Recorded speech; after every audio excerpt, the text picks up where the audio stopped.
short into the wind. Let's give a good hand to Josh Flores.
No!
coming back this week. Are there any other injuries or anyone coming back to play tonight that has not suited up? Well, we've had a few injuries here and there tonight. We should be back to everybody ready to play. Peyton Brown missed last week. A little precautionary, sitting out with an injury he had, and we've had some guys sit out from time to time. So I think tonight will be the first time since our opening scrimmage probably that we've had everybody suit out. Whether they play a full game is a different story. Because again we're working towards the district, not necessarily trying to just beat Estacado. So we want to make sure that we get guys in and get them some quality reps, but also get them prepared for the long haul, because we still have a lot of games left until we get to the ones that really matter. Well, Coach, I won't keep you any longer. I know you've got a busy schedule on these Fridays, but we very much appreciate your time. And as always, I wish you the best of luck tonight, and we'll be there cheering on the Whitefaces. All right, thank you. Go Herd. Yes, sir. Go Herd. That has been Coach Nairn, the head coach of the Hereford Whitefaces. Kickoff coming up shortly here at 7 o'clock at Whiteface Stadium. The 2-1 Whitefaces taking on Lubbock Estacado tonight. This evening's show brought to you by Hereford Regional Medical Center, First Bank Southwest, Gooden Fuels, and Amarillo College. You're listening to Whiteface Football on KPAN AM/FM in Hereford, Texas, and worldwide at kpanradio.com. Tonight's matchup is brought to you by Hereford, Texas Federal Credit Union, Mendez and Mullins Family Funeral Home, Prairie Insurance, Happy State Bank, WT Services, Bob's Heating and Air, First National Bank, Deaf Smith Electric Cooperative, Stevens 5-Star Car and Truck Center, Hereford ISD, First Financial Bank, McDonald's, Hereford Regional Medical Center, Gooden Fuels, First Bank Southwest, Amarillo College, Capital Farm Credit, and Texas Farm Bureau. Good evening, everyone, and welcome to Whiteface Stadium. Tom and Lane and Cindy with you on this lovely Friday evening. Just almost perfect football weather, a little bit of a breeze, but the field in great shape. The teams, Estacado and Hereford, about to meet up here in a minute on a night that is just ideal for football. But before we get to the football, Lane, need to talk a little bit about the happenings of 2 days ago, because Ms. Sidlowski, the 49-year teacher for the Hereford schools, the cheerleader sponsor, the driver of hundreds of thousands of miles, literally going to events, passed away Thursday. Miss Sid was just, when you went, there was Miss Sid wherever you went. Lots of, like you said, time on the road, lots of time with students in the classroom, inspiring students, sparking interest. I read some comments on Facebook. One guy said that, she was always so hard, but she would look at him and say, I'm just preparing you for the real world. So a really special lady, and, a true Whiteface. And things not quite the same without her tonight, for sure. No, for sure. They've got a little bit of a ceremony here in a moment when the team comes out. Miss Sid always had her lawn chair at the game. She had a straw hat that she wore. They've got that hat and that lawn chair out on the 50-yard line right now. A terribly sad week for the students and the staff and all at the school. She taught at junior high until, I think she taught there till 85, from 73 to 85. And then she moved up to the high school at one point. She was the head of the science department at Hereford High School. And again, just such a friend to the kids, great teacher, but a great example to all of us. And we are very, very, very sorry that Miss Sid passed away. I had her sophomore year of high school, and definitely, just a great lady, great teacher. What'd she teach you, Lane? Some kind of science. I'm not exactly sure what it was, Tom. Science was never my main strong suit, but definitely remember her just, more life lessons for myself, and that's sometimes what makes a teacher even better. Absolutely it is. Let's take a 60-second pause. We'll be back here at Whiteface Field, Hereford and Estacado, non-conference play in just a few minutes. We'll be back in 60 seconds. According to MoveTo.com, Hereford is the coolest city in Texas. No, with an average temperature of 73 degrees, they also said it's the 4th best city in Texas to live. Those that live here might dispute that and say it's number 1. A wonderful place to raise a family, great people that are hardworking and caring. Gooden Fuels is glad they get to do business with the people of Hereford and the surrounding area. Everyone at Gooden Fuels says, Go Herd. Start here. AC. Go anywhere. Amarillo College is the place to prepare. AC. After serving my country in the military and a bout with colon cancer, I got a new start right here at Amarillo College. Great programs, great faculty. Start here, go anywhere. Trust your future to a college that cares. Start here. AC. Go anywhere. All right, good crowd filing in here at Whiteface Field on this Friday night. Getting ready to cheer on the maroon and white in just a few minutes. But the two teams in the locker room right now, we've mentioned before, but I want to mention again, I mean, the facilities here are just splendid. Here's the school song.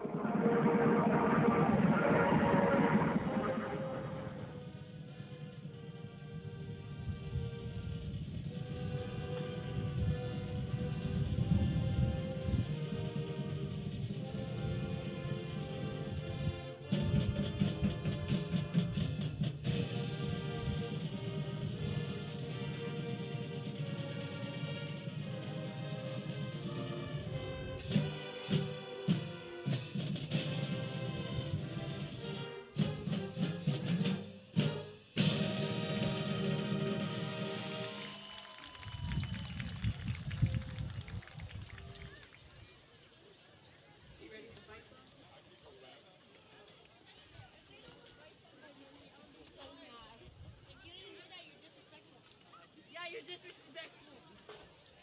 You stood up and you did it.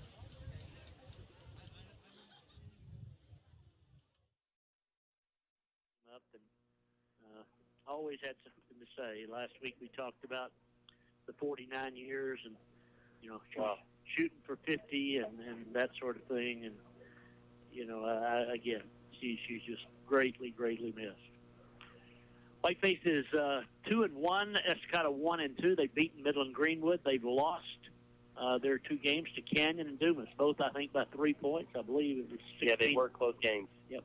Coach Nairn was saying Dumas was actually quite a bit ahead for most of the game, and Estacado kind of came back in that one. And then the Canyon game pretty much in the final I think minutes or seconds. So it was 16-13, I think, and 30-27. I think 16-13 the Canyon game, 30-27, I believe the other. But those 2 games, obviously, against 2 of our 3 district foes. So you get a bit of a measuring stick, I guess, here tonight on all of that. But again, as Coach Nairn said to Lane in the pregame, I mean, you're trying to improve week to week to week and trying to get ready for those, in our case, 3 games at the end of October, right, early November for the playoffs. But the team here tonight, we're welcoming back. Bryson's going to play, I believe, tonight, right? Yeah, Bryson Lopez is supposed to suit up. Also, he mentioned one more person that we had seen go out, I think, in game 1, okay, or a scrimmage. So a couple of guys back tonight. Well, the Whitefaces will be outsized to get here tonight. I'm sorry to tell you, we don't have weights. Again, that's become top secret over the years. But I can tell you this: Estacado, just watching them warm up, is every bit of as big as Wichita Falls Hershey was last week. And Hershey was they probably averaged 260, I'd say, maybe 270 across the front line. They were huge. And I fear we've got more of the same here tonight. Estacado's played very good defense. They're just averaging about 220 yards a game offensively, but defensively they've given up just under 200 yards a game. Wow. So, they played very well on that side of the ball. We played well defensively. And you got some stats together. We gave up in the first 3 games. Last week, the first or two weeks ago, game and a half, whatever. We played. We gave up 113 yards that night, But the Whitefaces have allowed 229 against Caprock, and then we gave up against Hershey about 280. But we gave up the three. They had 160 yards on a punt return and a kickoff return, and then another 50 yards on an interception. So, that's pretty large numbers. Well, and we'll definitely be looking for some adjustments on special teams tonight. Coach was saying they've definitely, gone back through assignments and, want to make sure that the kids get it right tonight because, as you said, last week's game a little bit closer than the score shows. Yeah. When they get long plays that are like that on special teams and then the interception, the pick six, it really turns things around in there. Yeah, we made it 12-7 last week, you'll recall, third quarter, Right. and then kicked off to them. That's when the guy went 80. The first time he went 80 on the kickoff, and then he went 80 later on a punt. So I bet tonight we probably have a little more directional kicking. I bet these guys don't get one on the fly, at least if they do. It won't be on purpose on our part. I would almost bet money. Well, the two teams still waiting up. I started to say a moment ago, Lane, how handsome the field house is, the concession stands, new restrooms on each side. That's really, really been a nice addition here to the field. Absolutely. It changes kind of the whole atmosphere when you have something that nice over there and, has such a presence on the field. For the players, I'm sure more so than anything, but even just looking at it, it kind of just spruces the whole place up. Well, the old field house had a 6-foot ceiling. I think Coach Cuffin put that in so he'd feel tall. And the new one has a regulation ceiling. In fact, in places in there, it's like 20 feet up. So it's pretty cool. It really is. It really ties in nicely in the barn over there that they repainted it. It looks pretty sharp there on the backside. So it's a great, great facility, and we're very, very proud of it. While we await the re-arrival of the teams, let's take another 60-second break. Back to Lisa. We're back in 1 minute. Well, there's nothing like the sound of a new baby calf or the smell of fresh rain on a cotton crop. My friends at Capital Farm Credit share this excitement with agricultural and livestock producers. We want to be your lending partner. Whether you require operating funds for next year's crop or need to buy hay for your cattle, we have a loan that's right for you. Let us finance your operation. CapitalFarmCredit.com. Dev Smith Oldham County Farm Bureau has been insuring not only farms and ranches, but giving peace of mind to city folks for as long as they've been in business. And that's more than 55 years. Tractors to cars with competitive multi-car discounts. Texas Farm Bureau knows a thing or two about tradition, a way of life, and a 24/7 job. For the land you love and the legacy you're building, let Dev Smith Oldham County Farm Bureau, 1306 West Park Avenue in Hereford, protect yours. All right, back at Whiteface Field, the captains for the Herd about to head out to midfield, along obviously with the captains from the visiting Estacado Matadors. Estacado in the silver hats, white jerseys, blue trousers, and numerals. Whitefaces in the solid maroon with a white trim, white numerals. As the captains head out there, the wind unusually out of the north here tonight. I say unusually from time to time, but it's certainly not the norm. So. And the wind's not as stout as we've had the last couple of Friday nights, I don't believe, Lane, but still pretty good breeze right now. Pretty good breeze. We're in front of a cold front tonight. It's going to move through and was really supposed to be blowing up in the northwestern part of the Panhandle. So was a little bit breezy throughout the day today. We hit 80 about 5 o'clock, and we're back under 80. So a beautiful September night for football. Starting to get teeter on the verge of fall here. Yeah. So. Was it the forecast? Did it kind of change during the day today? Was it? I thought it was going to be a little warmer than this. It kind of changed from yesterday to today, yes, sir. And then, as we talked earlier, we'll see another cold front Monday night, and should see 40s for the first time this year. Wow. Overnight Tuesday. You weather guys, I mean, y'all just kind of change it. Don't say. I mean, that's what I've said, right? Yeah, you got to make sure people are listening, and then you change. No, that's what I said yesterday. Yeah. No, I predicted this, yes. There's Frankie and Jackie Besner down there at about the 50-yard line. They've seen a kickoff or two here over the years. Whiteface faithful, Benauber's mom and dad. I've known him for a long, long time. A good man, They're sitting right down here in front of us. The Marises, lots of folks here in the stands. I see Briar sitting down there with her mom. We're in as you should. We're in the jersey and the number of your child, whoever he might be. But the Whitefaces gathered down in the south end zone, and over across the way, Estacado is gathered. Gosh, Estacado's got some. They've got a couple of those linemen got to be in the 280 range. They're 6'4", 6'3". I mean, they are big guys. That's not fair. We need to grow taller as a team. I don't know how you do that, but that would be a good move. I bet Coach Nairn would think that was a good move too.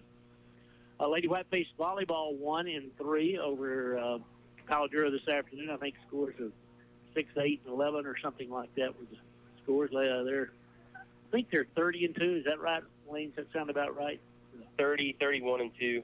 31-2. Okay. Red hot start. Boy, they had a red hot start. They've got a couple of more matches, and then they start the 25th. That's next Saturday, isn't it? Yeah, next Saturday. We play the Lady Eagles of Canyon over in Canyon in their gymnasium, so we'll be there to broadcast that. It'll be a rocking night. It will. Volleyball is here upon us. Cross country keeps on keeping on. They've really been performing well, as has the tennis team. This week they beat up Canyon, and they're now 3-0. Is that right? I believe in district. Yes, sir. 3-0 in district play, the defending state champs. So congratulations to Coach Crouch and those guys. That's really great performance again. Well, the team about to come out, I've said this 2 or 3 times thinking they were about to come out, but we're not quite ready here yet. As we talk about the Whitefaces, now we've been able to throw the football with some regularity, but had a difficult time running it for the most part. Hopefully with Lopez, and again, I don't know how much he'll play here tonight, but he's certainly a great tailback. Yeah, really need to get that running game going to keep the defense, guessing a little bit more and give Gerardo some time when we do decide to throw it. Absolutely. Here comes Estacado across the way. They lumber out on the field, and I mean lumber would be a good word. They are big, really big. Whitefaces, the cheerleaders now, as I mentioned earlier, but there's a wreath out on the field. There's that empty chair and the straw hat. The cheerleaders are surrounding that. Here comes the Whiteface.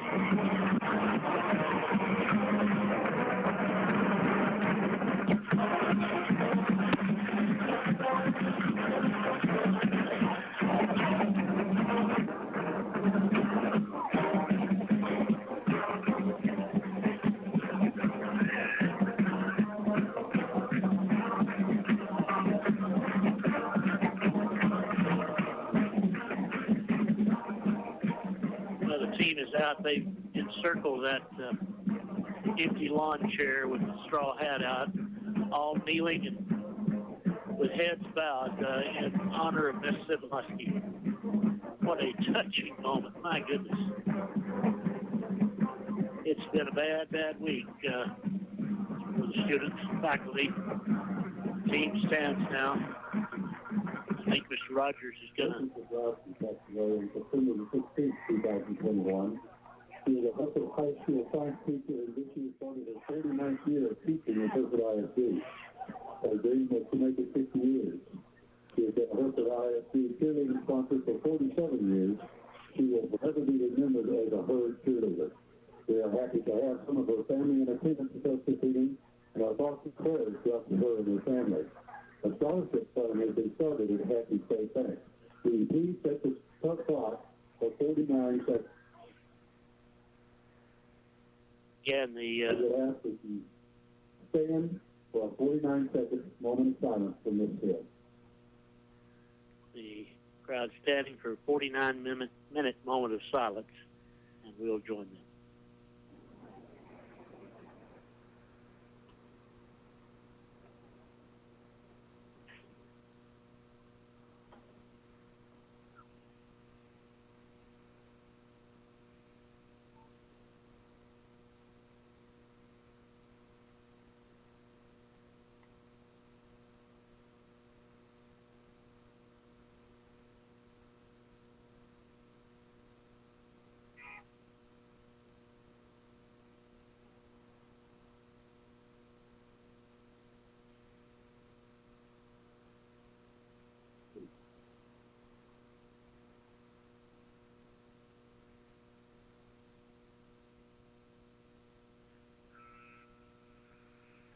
As the clock reaches 0, the crowd honoring Miss Sid here tonight, standing and applauding. Brian Hendrick out on the field, one of those, Brian, who has written, he and I were talking today, he doesn't know the amount exactly, but more than 100,000 miles with Miss Sid going to ball games over these last 25 or 30 years that Brian's been here. He along with everyone, I talked to Mr. Russell this week, Terry Russell.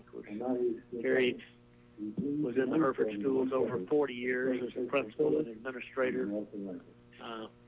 Good friend of Miss Sid's. I mean, it was hard not to be a friend of Miss Sid's. It really, truly was. She was just such a sweet and unassuming lady. Never, ever, ever was it about Miss Sid, whatever was going on. Now the playing of the national anthem.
Mighty Maroon Band and the national anthem as we get near kickoff time here at Whiteface Field on this lovely Friday evening. Game 4 of the season next week. We're in Plainview. The following week, Andrews comes to town. The following week, we go to San Angelo. Then we have an open date, and then district play begins. Dumas, Pampa, and Canyon in that order. The Pampa game here, the other two on the road. Whiteface unit down here around the coaches on the near side. Over across the way, Estacado gathered around their coach for some last-minute instructions before we get to play, Lane. Again, beautiful night for football tonight. Temp's great. We do have a breeze, north breeze, but not terrible at the moment. And we hope that it will let down some as the night goes on. And the Whitefaces receive the opening kickoff. It'll be Estacado's ball, or Estacado's to kick from the north to the south. They'll have the benefit of the breeze as they tee it up here.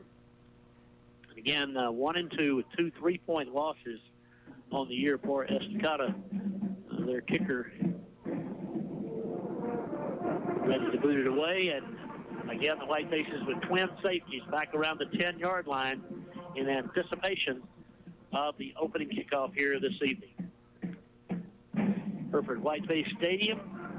Whistle sounds, and here we go. Estacado band's made the trek up here tonight. Just have them here. Kick is high, short, fielded about the 12-yard line, back up to the 15, to the 20. Running left, tries to cut back. Too many Matadors there around the 24-yard line. That's where Hereford will set up shop. 1st and 10 for the first series of the night for the Maroon and White. Eric Alvarez with the return there. Okay, field position for first possession here. Yeah, we just need to punch out some first downs here, kind of get our feet under us, if you will, and kind of get ourselves ready to get after these Matadors. We played these guys through the years many times. Usually used to be the first game of the season. That's right. But here tonight, the Whitefaces hustle out there. We've got Arias at one of the tackle slots. Sanchez at a guard. Palomares over the ball. Garcia in the shotgun, wide side left on first down. Long count, 4-man front. Garcia's going to keep it on just the old keeper right side. He's got 5. He's got about 8 as he just ran the power sweep all by his lonesome. 8-yard pickup, second down and 2. They were showing blitz on that, and Garcia recognized it, bounced out real quick outside of the pocket, and able to get a pretty nice run there. Yeah, good start to the ball game for the Whitefaces. Wide side to the left now on second down and 2 as we're just underway at Whiteface Field. Out of the shotgun. Again, 4 down linemen for the Matadors. They played some great defense in the first 3 games of the year. We fumbled the snap. Oh, he drops the ball, falls on it. Garcia raised up to throw a pass. It just fell out of his hand back to the 26. He jumped on it, but it's a loss of 7. It'll bring up third down and 8. Unfortunate there, Tom. Yeah, it really, really was. I mean, it just literally slipped out of his hand. Got to come up now with a big third down player. Give it away to the Matadors as Whitefaces split 2 receivers out here to the near side of the field. That's Braden Mendoza. He's the widest. We're in a tight formation inside, trying to give Garcia time to throw it. Movement up on the line, but no flag. Long count again, 3rd and 8. He rolls to the left. He wants to throw on the run. Looking, pulls it down. He's going to run. He's to the 30 and run out of bounds about the 32. That's short of the first down, about 2 yards, and it'll be 4th down. And punt time, Larry Williams ran him out of bounds. Not much there for him. No, and he was very cautious with it there. You could tell he wasn't going to throw it into the coverage. So now we got to punt it to the wind. It was. Heads up play. Live to play another day. Mendoza to punt into the wind. Twin safeties back for the Matadors now. Larry Williams, who made that last defensive play, is one of the twin safeties back around the 35-yard line. Should be good field position for the Matadors. Good snap. Here comes the rush. Good blocking. Kick hangs in the breeze up about midfield. It's going to hit, and it bounces back toward the Hereford goal line. We down it at the 47. A good kick, but again, the wind got it, and wound up only being about a 20-yard punt, and Matadors take over first series of the night in Hereford territory. High punt there by Braden. Much like a 9-iron in the number 3 out there. Looked like Phil Mickelson, didn't it? Yeah. 9-iron and number 3. Yeah, that's good. I can hit a 9-iron and number 3. I was thinking 6, and I thought, no, I can't do that. Martinez at the nose tackle position. The Matadors come out in a pistol formation with Sims, the quarterback. Sims has run for about 60 yards a game this way, and he's going to throw a first down underneath to complete inside the 40, down around the 39 of Hereford. From Sims to Boyd, and it's a gain of 8, second down and 2. And Boyd, a receiver, also listed as a linebacker, may be their biggest guy. He is a load, isn't he? He's probably 6'5", literally. And really, really good speed. Second and 2, wide side of the field, 10 minutes left in a scoreless first quarter. Matadors run throw it out here on the little hitch pass inside the 35, out of bounds, down around the 32-yard line, shoved out by Ramirez, but the gain more than enough for a first down to the Hereford 33, 1st and 10 Matadors. They're huge up front. I'm telling you, their offensive line probably averages 280, 290. Well, Wilson, the center, would take a week just to run around him. Yeah, and the quarterback's got a little sidearm throw that's probably just, deceiving somewhat for our secondary.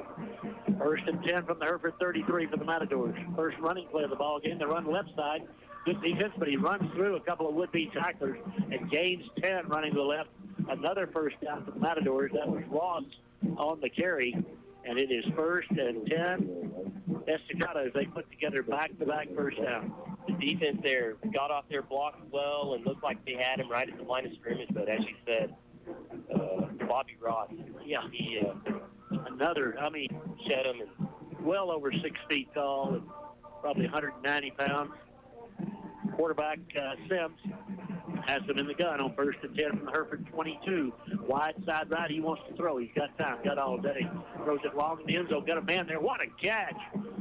In the far corner of the end zone, touchdown, Estacado, a circus catch by Larry Williams. It's 6-0 Matadors with the extra point upcoming. Really great coverage there by Hudson. Not much you could do with that catch, Tom. No, there wasn't. I mean, it was over the shoulder, over the head, catch in the almost corner. Looked uncatchable, but it did.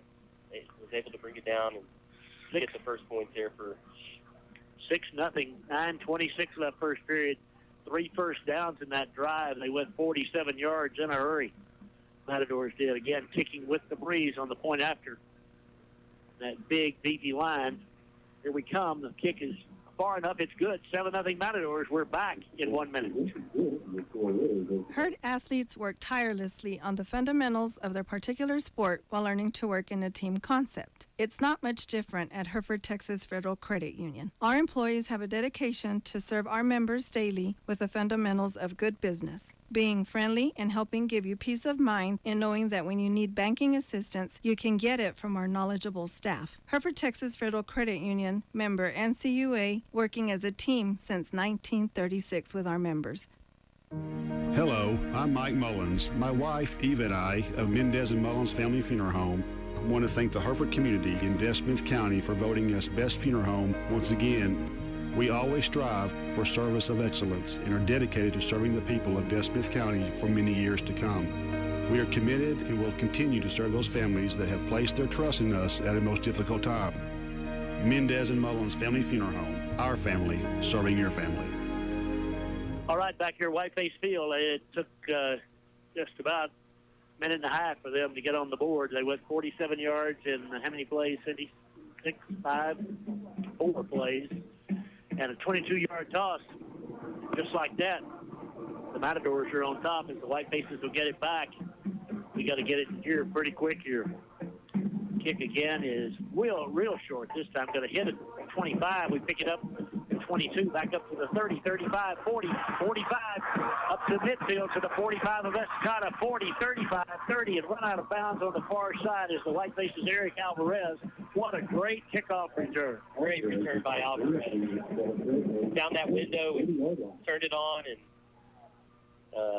give us some momentum back after that drive, Tom. I mean, down to the 30-yard line of the Matadors. Now there's a flag up at the 40 again. Gummit. The 40-yard line on the far side. So part of this is coming back, I'm sure. That would have been near the end of the play. The referee hasn't signaled yet. Offside against Hereford. Or again, no, offside against Estacado. So that's all right. We'll take that. It'll be a 5-yard penalty, I think, from the end of the run. Let's see here where they spotted him down. Yep, they'll penalize him there. So great turn of events for the Whitefaces. Eric's kickoff return to the 30, about 47 yards on the kickoff return. Now we've got it 1st and 10 at the 25, down 7-0, 25 of Estacado. 9:17 left first period, wide side left. Garcia with 3 receivers to the left, brings the man in motion. Runs a little inside handoff. They're not fooled. My goodness. We tossed it inside to Haven Valdez. He got nailed right on the line of scrimmage, and it's 2nd down. We'll give him a yard. 2nd and 9. Wow. That was a punishing run, shall we say. Estacado is huge up front. Very big. They're huge across. I mean, the linebackers and secondary are all, I bet they don't have a guy out there less than 175, 80 pounds. 2nd down and 9 now. Wide side left for the Whitefaces from the 24. Long count. Handoff inside. Nothing doing. Alvarez gets it, but he won't get back to the line of scrimmage. We're back to where we started from. 2nd, 3rd down to 11, and the Whitefaces in danger of squandering this great return. Yeah, they were in the backfield immediately, just about as the ball hit Alvarez's hands, and he really had no chance there. 3rd and 11. Let's see if we can give Garcia time to throw it here. He's got 3 wideouts in this formation. Wide side left. Flag goes down. I think we moved. They're going to call that on Ramirez here for the Herd. Whiteface is moving prematurely, so it's now 3rd and 16. 8:12 left first quarter. And that kickoff, Alvarez did back to the 30-yard line, but we've subsequently, with penalties and plays, lost 6 yards back to the 31-yard line. Send a man in motion now. Garcia alone in the backfield. We give him some time. Throws long out here on the near side. Defenders there, and so is Alvarez. And there's a flag. He did. He turned him around. 2 officials throw the flag. It's pass interference. A Whiteface first down as the Matadors' Walter Wilson. He's a sophomore. He got kind of twisted up there and pushed the would-be receiver. It'll be 1st and 10 Hereford. So the drive stays alive. But again, that time, I mean, we were well covered. He just interfered with us. Yeah. Alvarez doing a great job just running his route and, kind of got lucky there. Whiteface offensive line did a good job then. Sanchez and Palomares, Delosier, Martinez, Arias did a good job giving us time. Now it's 1st and 10 from the 17-yard line. 7:55 left, first quarter. Hereford down 7-0. Garcia on first down. Oh, my goodness. Wow. Whiteface has indicated against the Matadors. Someone drilled us across the line of scrimmage pretty quickly. Offensive lineman went reeling back on his rear end. And let's see what the officials have for us here as the ref steps out. Offside against the Matadors. It'll be 1st and 5. We'll take them how we can get them. That's right. This has been interference penalty and now first down penalty against the Matadors, and Hereford has it. Knocking on the door here. 1st and 5 from the 11-yard line. Wide side left. Garcia out of the gun. Straight back. The lefty pump fakes. Throws to the end zone. Got Mendoza there, but there's incomplete. Great coverage that time in the secondary by that Walter Wilson. That sophomore, he was all over Mendoza. It's 2nd down and 5. Yeah, Braden just looking for a little separation there, but way in the back of the end zone. Yeah. Not much room to get in him. Running back for the Whitefaces is Eric Alvarez. Wide side to left on 2nd down and 5. Looks over to the near side to get the play signal in there. Whitefaces have three receivers out on the left side, the wide side of the field. Garcia takes the snap over his head. He picks it up. He's in trouble running for his life. He's hit. He throws it, and it's intercepted. Nope, incomplete. It could have been intercepted, but It was dropped. Man, again, we were very fortunate. Garcia tried to outrun the rushers, and he got in serious trouble. And it is 3rd down and 5 as the Whitefaces, we're dodging bullets right and left here. That snap just looked like it came out pretty hot from the center, hit Garcia pretty much in the face mask, and very lucky that their two defenders ran into each other. That's what caused that drop, or it would have been a pick. So it would. 3rd down and 5 now back at the 11-yard line for the Whitefaces. 7:33 left in this first quarter. 7-0 Estacado. 3 wide outs to the left for Hereford, and a single split receiver to the right. We're still talking to the coach of the Matadors. The ref is out on the field at the hash mark, about the 25-yard line. I mean, it was an incomplete pass. That's kind of what it was. And I don't know what they're discussing, but they should have intercepted, but they didn't. And so we're back to play here with a 3rd down and 5. Wide side left. Garcia will take the snap from Palomares. Again, the Matadors really coming after us. And here they come full out blitz. We throw the screen pass.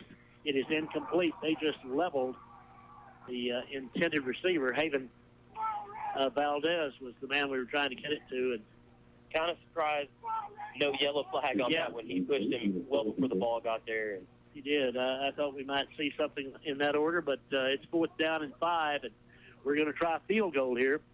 The kicker is Alfredo Mendoza, the junior. The kick will be from the 19-yard line, far hash mark, a 29-yard kick into the wind. We're down 7-0 in this first quarter here. 7:29 remaining in the period. Ball on the far hash mark now as Alfredo steps away.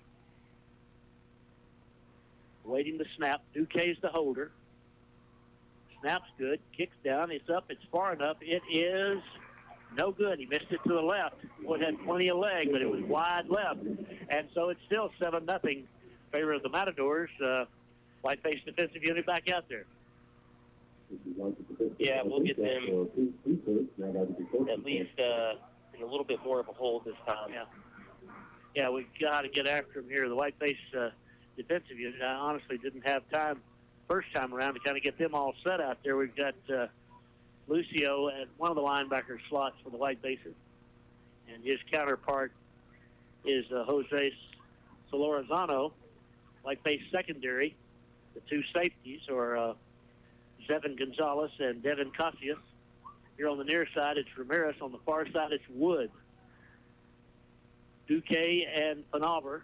Here's the give up the middle, and he's got 5. Ross got 6 across the 25 to the 26-yard line.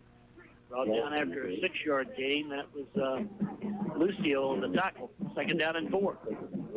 Their starting running back is a freshman.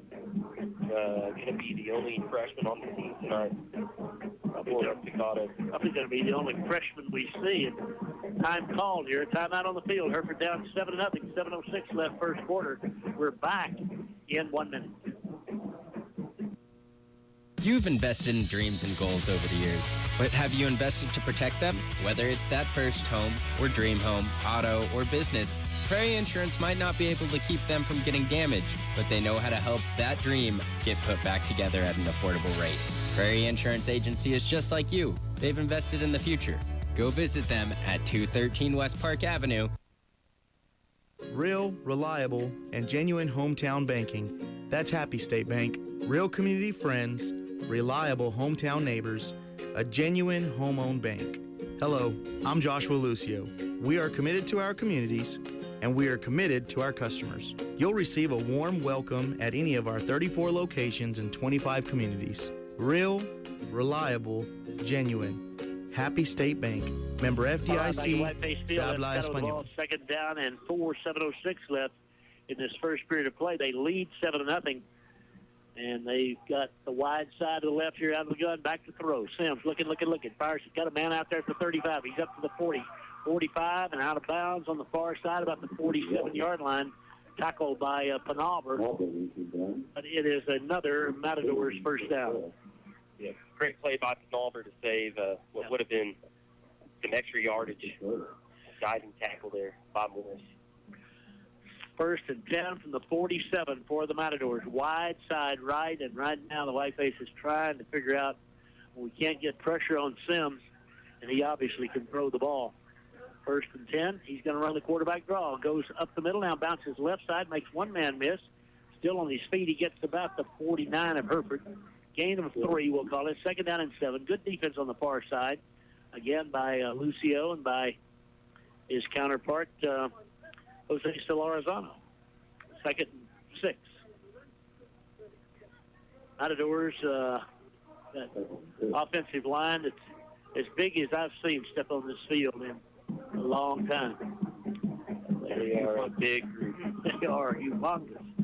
Halfway through the first quarter, 7-0 Matadors. Second down and 6 from the Hereford 49. We need to get some pressure on the quarterback if we can, but that's easier said than done. He's straight back. They run the screen. Oh, incomplete. Hudson Wood was coming up to deliver a blow, but that might have been 6 points had that pass not been a little bit high. Third down and 6 now with 5:53 left in the first quarter. Wind at the back of the Matadors in this first period. They have dominated this ball game. Hereford with 2 possessions. One ended on a fourth down fail and the other on a punt. The Matadors now to the line of scrimmage with a third down and 6. Wide side right from the Hereford 49. 3 down defenders for the Whitefaces. We bring a man off the wing, and hitting the backfield is Ross, and he was hit first by Duque, and then it was Solarizano, and it's fourth down and 8. And the Matadors send the kicking unit out. Good job there, Lane. Big hit by Jose there. He was. We needed a stand, too. And yes, the sir. Whitefaces, send a little message, too. Yes, sir. Got to stop. We're still here to play, so. Back in single safety for the Whitefaces is Eric Alvarez, the junior. Punter for the Matadors will stand around his own 40-yard line. Again, wind at his back. 5:20 left first period. 7-0 Estacado on top. Punter is short and lined up short, I should say. Got a flag, got a whistle. I don't know if we got a flag. The umpire steps in. And I don't know what this is about. But the referee says something to one of the guys on the offensive front on the kick unit for Estacado. Back to play we go. Here we go. Good snap. Token pressure. End over end kick. Alvarez feels it at the 18, running to his left. Cuts back to the 20. Now back to the left again. 25 out to the 30. And Eric is upended about the 31-yard line, but a nice return. Good field position. He was brought down by Soto. Eric able to find those extra yards every time, it seems like. And offensive unit now. We've had one first down in this first quarter, and it came via a pass interference call. And for the first time tonight and this season, the Whitefaces send out Bryson Lopez, the junior running back. He's to the left of quarterback Garcia. Gerardo in the shotgun on 1st and 10 from the 31. Low snap. He picks it up, runs left. He is hit in the backfield. He'll get back. He didn't even get back to the line of scrimmage. Once that snap was dropped, Soto made the tackle. It's 2nd down and 11. Got to get these snaps down. Yeah. And Garcia's limping as he goes back to the huddle. 2nd and 11. Whitefaces now with Gonzalez as a tight end here to the near side. Hayden. 3 receivers to the wide side of the field on 2nd down 11. 4:30 left, first period. 7-0 Estacado. Garcia takes the snap, gives it Lopez his first carry. He's hit in the backfield. Bryson will get back. Maybe to that line of scrimmage, he might have lost another half yard. 3rd down, we'll call it 3rd and 11 and a half. Another low snap there for Garcia. I'll tell you what. Just take some time away. Yeah. What's causing the low snap? I mean, they are just, the minute we snap the ball, we're going straight back. That makes you just a little bit edgy, if you know what I mean, out there at center, trying to get that snap off and get your man blocked. We're using all the 40 seconds we can here. 3:50 left in the first period. Again, Hereford into the wind. The wind has diminished a little since we started. Garcia on 3rd and a dozen. Back to throw. 4-man rush. Steps up. He's in trouble. He gets away momentarily. Great run, but a flag's going to bring part of this back. He gained out to the 35. There's a hold against Hereford in the middle of that play, and I think it'll be refused because it'll be 4th down 5 for Whiteface. They're going to call a... no, I'm sorry. Face mask action. Face mask against Estacado. My goodness. So the Whitefaces get a first down on the face mask up to the 49 of the Matadors. Good hustle by Garcia. Able to get some extra out of that with that penalty. And now on to Estacado's side of the field. Umpire made the call, and I saw where he threw it. I thought it was offensive holding, but it was not. Whiteface's second first down of the quarter. 3:30 left in the period from the 49 of the Matadors. It is Alvarez running right. He tries to get the corner, turns the corner, and gets about 3, maybe 4, run out of bounds on the far side of the 45. 4-yard pickup, 2nd down and 6. Eric got about all out of that he could, and so they strung it out on the far side. The offensive line over on the far side, Arias, the senior, next to him, Martinez, the junior. Palomares, senior, out over the ball. 2nd down and 6, wide side left. We haven't completed a pass yet. Oh, my goodness, right up on Mendoza. They got a guy. We got a whistle again. I don't know what the umpire, again, he calls the referee in. They have a discussion. There wasn't a flag thrown. I thought there was going to be a flag here on the near side. Their cornerback, they're getting him out of the ball game. He came up, lined up. Well, no, they're not. They're just switching coverage. I'm sorry. He was across the line of scrimmage. I thought the cornerback was. The ball wasn't snapped, so it didn't matter. And we're back to play. 2nd down 6. 3 minutes and 13 seconds left in the opening quarter. Back to throw. Garcia. He's got time. He's got time now. Breaks down. He rolls left. He wants to throw. He's still looking. He still tries to get away, and he'll get back to the line of scrimmage, maybe short of that. Yep, he lost a yard. It'll be 3rd down and 6. So that time he had a lot of time, but just couldn't find anybody even close to open. Nothing open downfield there. So it is 3rd down and 6 now. 2:45 left, or 3rd and 7, really. 2:45 left in the first period. 7-0 Estacado. Whiteface is having trouble getting them blocked. Wide side will be to the right. We send 3 receivers out that way. Hayden Gonzalez is the nearest of those 3. Hayden Valdez. Mendoza's down here to the left. There's single coverage on him. They're going to bring a corner blitz, I think. Nope. Rolling to the right now. Garcia, he pump fakes, and he's sacked back at midfield. Tried to give somebody a chance to get open, but he didn't have a prayer, and Ronald Ross makes the tackle. Yeah, and it's punt time, and we've got a man down to boot. Ronald Ross been in on multiple defensive stops. He's a big guy for them. We have Garcia. Yeah, got a player down. Garcia trying to buy himself some time. He's left-handed, so running to his right, it's really difficult to get pressure because he's got to get his body turned. And that time he did the wise thing in not just throwing it up, but he lost another 5 yards, so it's 4th and 11. 2:15 left in the quarter. We'll punt it away, but right now, player being attended to. Coach Nairn out to check on him here on the about midfield. Whiteface trainers out as well. Again, this football Friday night non-conference play against Estacado 7-0 Matadors. They have dominated this first quarter of play. Scored in 4 plays on their opening possession. Whiteface offensive lineman sitting up now. I think Sarah attending to him. We'll see what the result of that play is, but that's Arias. He's up under his own power, and Hayden comes off the field, and that's a great sign. He's okay, leaving without any assistance. And since we're giving the ball up here, he would have come off the field anyway, as the Whitefaces will punt it away. Mendoza kicking into the wind on 4th and 11. 2 minutes, 15 seconds left in the first period. Twin safeties back for the Matadors. Well, we got to be careful not to kick it to those guys on the fly. Larry Williams, one of those two back there. Williams, a senior, he's the one who caught the touchdown pass. The punt hits at the 30, now bounces forward to the 25, down around the 21. 21-yard line is down there. The Matadors will take over with 2:02 left in the first quarter of play, leading 7-0. Good punt by Mendoza. Good punt there. Much better than his first one.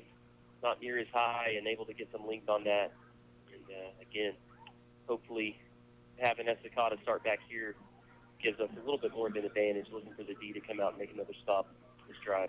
2:02 left first period, 7-0 Matadors. As they come out over the football, the field tilts to the north when they come out. Wilson, their center, got to be close to 3. Shotgun formation for Sims. Give it off on the inside. They run a little trap play for 5, 7, maybe 8 yards before we finally get him off his feet. It'll be a gain of 7, we'll call it. 2nd down and 3. That was Solorzano again in on the stop, along with defensive end on the near side, Juan Nava. So it's 2nd down and 2.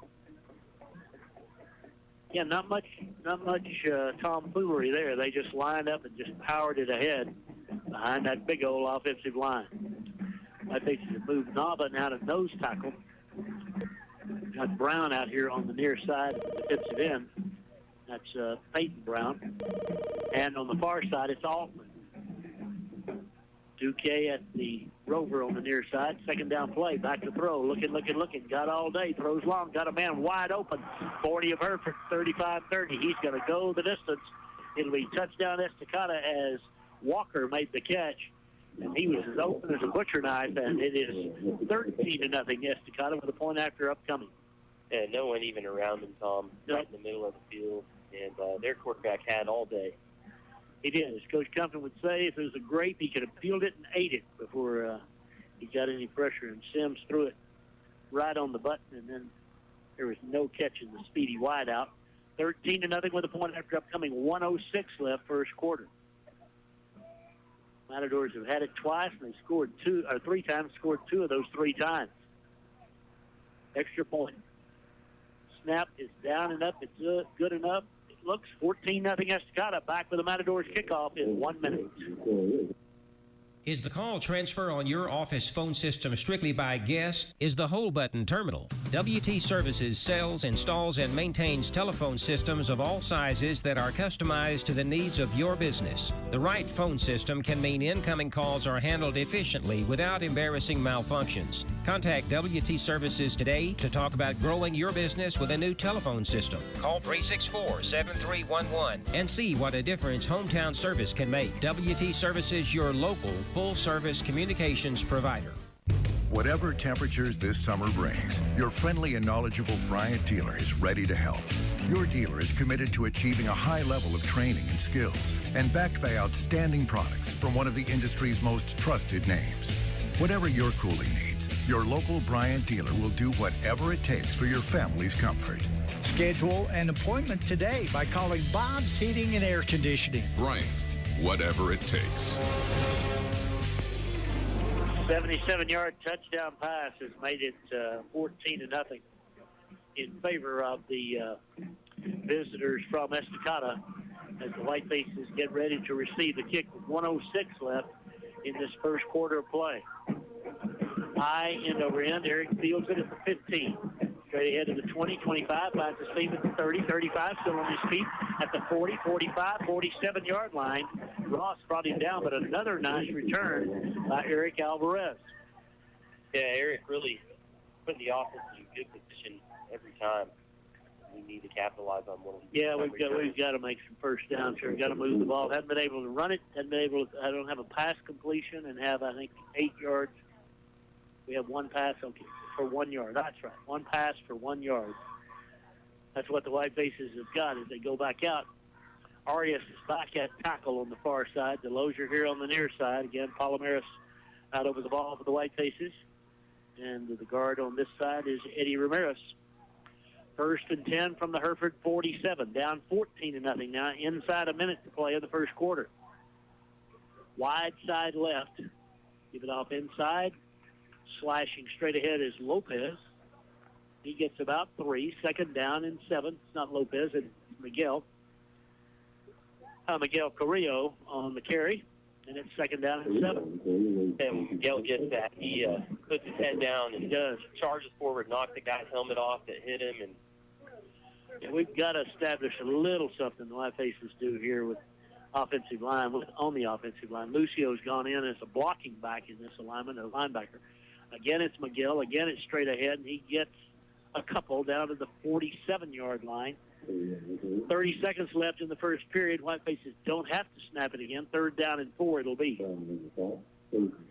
Yeah, Tom, and as you said, got to get the running game going and at least, chipping away a few yards at a time, able to bring up a pass and give Garcia a little time when they're expecting run. We just got to make some of that happen tonight. Down to 5 seconds in the quarter. I don't think we're going to come to the line of scrimmage. We're not at the end of the quarter. 14-0 Estacado. Hereford's ball 3rd and 4 when we come back in 1 minute. You're out of town? Need to use an ATM? Available on the First National Bank of Hereford website is the Money Pass system. This tab will help you locate a surcharge-free ATM with over 32,000 ATMs available nationwide. As Hereford's only locally owned bank, we have you covered. We have roots where others have branches. First National Bank of Hereford and Friona Banking Center. Member FDIC and Equal Housing Lender. When you're driving along those county roads and you look up and see that power line, remember, we keep them up there for a reason. Stay clear of down power lines. Helping members use electricity safely. That's what the power of your co-op membership is all about. Learn more about that co-op membership at togetherwesave.com. Decimate Electric, your touchstone energy cooperative.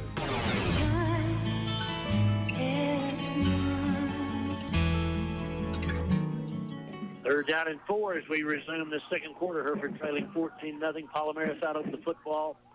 Whitefaces needing a big first down right here. Yeah, you hope the ship with the wind, give us a little bit more in our passing game. And looks like we're lined up in the Wildcat. We are. Alvarez back at the quarterback position here on 3rd and 4. He's going to keep it run left. Makes one man miss, but he is hit at the 45, and Eric's going to be a couple of yards short of the first down. It's 4th down and 2. I bet we go for it right here, down 14-0 at the Estacado 45-yard line. You almost have to, Tom. Try to keep some favor in our way this time. Estacado's going to know, I think, right here that we're probably not going to throw the football, so it becomes a real battle up front. Again, they are really, really big at the down lineman position, at the linebacker position. Larry Williams, who's lined up as a defensive end here on the near side, probably 6'4", 210, 220. Now he goes to the far side. Actually, he's more of a linebacker on the outside. Here we're in the Wildcat again, 4th and 2. Low snap. We pick it up. We're in trouble. And we'll lose back to the 49, and that was a 4th down play. We got 2 players down at the end of the play. 2 of the Whiteface offensive players having a tough time getting up and getting to the near side. One of those is Whiteface's Nava. And, again, we've had a whole host of bad snaps here tonight, and they've been affected. I'm just telling you. It's tough when you're snapping the ball and they're popping you the minute it's snapped. Yeah, it's just, outsized and really not able to get anything going when the snaps are how they are. So Juan Nava off the field now under his own power, but he's limping as he comes off the field. Sarah will look at him. 1st and 10, Estacado, 11:09 left third period. They're going into the breeze, but they lead 14-0, and because we went for it on 4th down, obviously failed. Now the Matadors have great field position. A chance to widen this 14-point lead. Wide side left as Sims calls them down. Got split receivers and then a wingback in this formation. He's going to throw. Throws underneath. Oh, we had a chance to pick that off. Panaver made the tackle on the would-be receiver. Forrest just unloaded on him, and he had a shot at that ball. He never saw it, I don't think. He didn't. He was going for the tackle right away. 2nd down and 10. Excuse me, Lane. Again, a little bit more awareness there. That would have been a touchdown in our favor. Whitefaces, again, have Altman here. We've got in the secondary now, Urbancic here on the corner on the near side. And Zevin Gonzalez, one of the safeties. He had Cassius. And Wood Hudson on the far corner. 2nd down and 10. Wide side left. Give it to Rock. No, quarterback keeps it. He's hit the backfield. Gets away. Oh, and he is unloaded on the 45. Wow. What a hit down the field. That's Panaver, Solarzano, and Duque. It's 3rd down and 6. Looked like he made a couple of people miss. But man, what a lick on Sims. Kept that from being about an 8-yard gain. Instead it's 4. Need some of these big hits, get the guys fired up. We do. Especially down 2 possessions here. And just hope this will give us a little bit of a spark. 3rd down and 6. Let's see if the Matadors go up top. They're going to have to hurry to go anywhere. If the 40-second clock is down to 10. They've got Walker, who caught the long touchdown pass the last possession out here in the slot on the left. 2 seconds, and they're offside. It'll be 3rd down and 11 as they jumped on the far side of the field and bring it back. 3rd down and 11 now for the Matadors. So we just need, we've gotten a couple of sparks, but quite honestly, they kept us from doing anything with the spark thus far. Matadors ready to punt it away. Ready to go at 3rd and 11. I hope they have to punt it away. 3rd and 11 with 10:09 left in this second quarter. Estacado wide side left. They've got 2 receivers out here. One of those is Walker. We've got single coverage all across. Back to throw. Got time. Steps up. Now he's going to run. 45, 40, 35. Steps out of bounds. Sims does on the far side. It's more than enough for the 1st down as he just had an open pasture in front of him.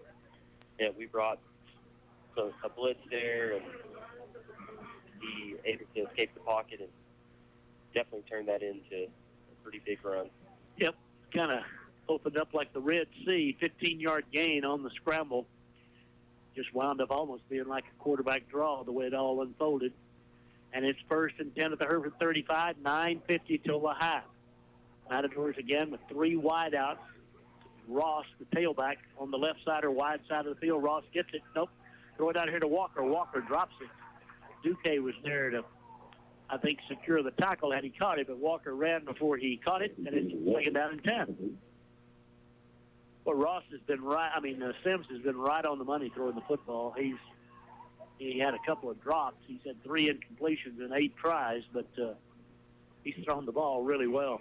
Yeah, he's a great player. Wide side left. He did not play, by the way, their first game of the season either against Dumas. Wide side left now on 2nd down and 10. Give it to Ross. Nope, quarterback keeps it. Left side, gets to the outside. We trip him up. Great play by Gonzalez. Devin Gonzalez nails him for a loss of 2, maybe 3.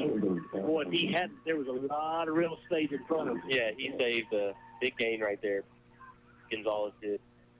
Third tackle. Staying with him. It really, really was. Good play. Devin's a good athlete. Just a junior. He and his brother, Hayden, both juniors, wear number 5 and 6, respectively. 9:18 left in the half. 14-0 Estacado. Third down and a dozen from the Hereford 37. They need to gain just short of the 25 for the first down. Sims out of the gun. Back to throw. We bring a blitz. Sims steps away from it. Sims still on his feet. Rolls left. He's going to run. Sims in the open field. Hit. And still on his feet. Sims gives ground back to the 50. Now throws it. It's complete to Ross. They've got to have linemen down the field. Ross is hit. No gain on the play. Great defense for the Whitefaces all around. Big contact by Hudson Wood on the far side. It really was. Hudson made a great play. I cannot believe he ran for an hour and a half and there wasn't a lineman past the line of scrimmage. But apparently there wasn't. It's going to be 4th down and 11. We again, though, have a player down here on the near side of the field. That's the 3rd time. That time, the quarterback, Sims, I mean, he bounced off almost like a rubber ball, but and give the Whitefaces credit. That play, the pass was then finally complete to Ross, and great play in the open field by Hudson Wood. Whiteface player down. It's 14-0 Estacado, 4th and a dozen. Actually spotted him right on the line of scrimmage. Again, Sarah out on the field for the 3rd time here in this first half for the Whitefaces. And quite honestly, we don't have enough folks in reserve. We're just pretty thin all across the board. Can't tell who this is, and it matters not except to say that it's a Whiteface player. It matters in that regard, I mean, but until he gets up, we won't say. Yeah, he did take a big hit by a lineman there.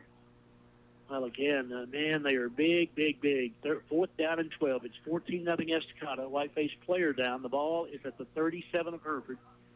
Matadors facing a 4th down when we return to play, and I'm assuming they will go for it from here. We have 2 first downs in the first half, and they both came one on a face mask, one on a pass interference. So we've done nothing to cause them to punt the football right here, I don't believe. Then he's got the monox on him. We're still down on the field.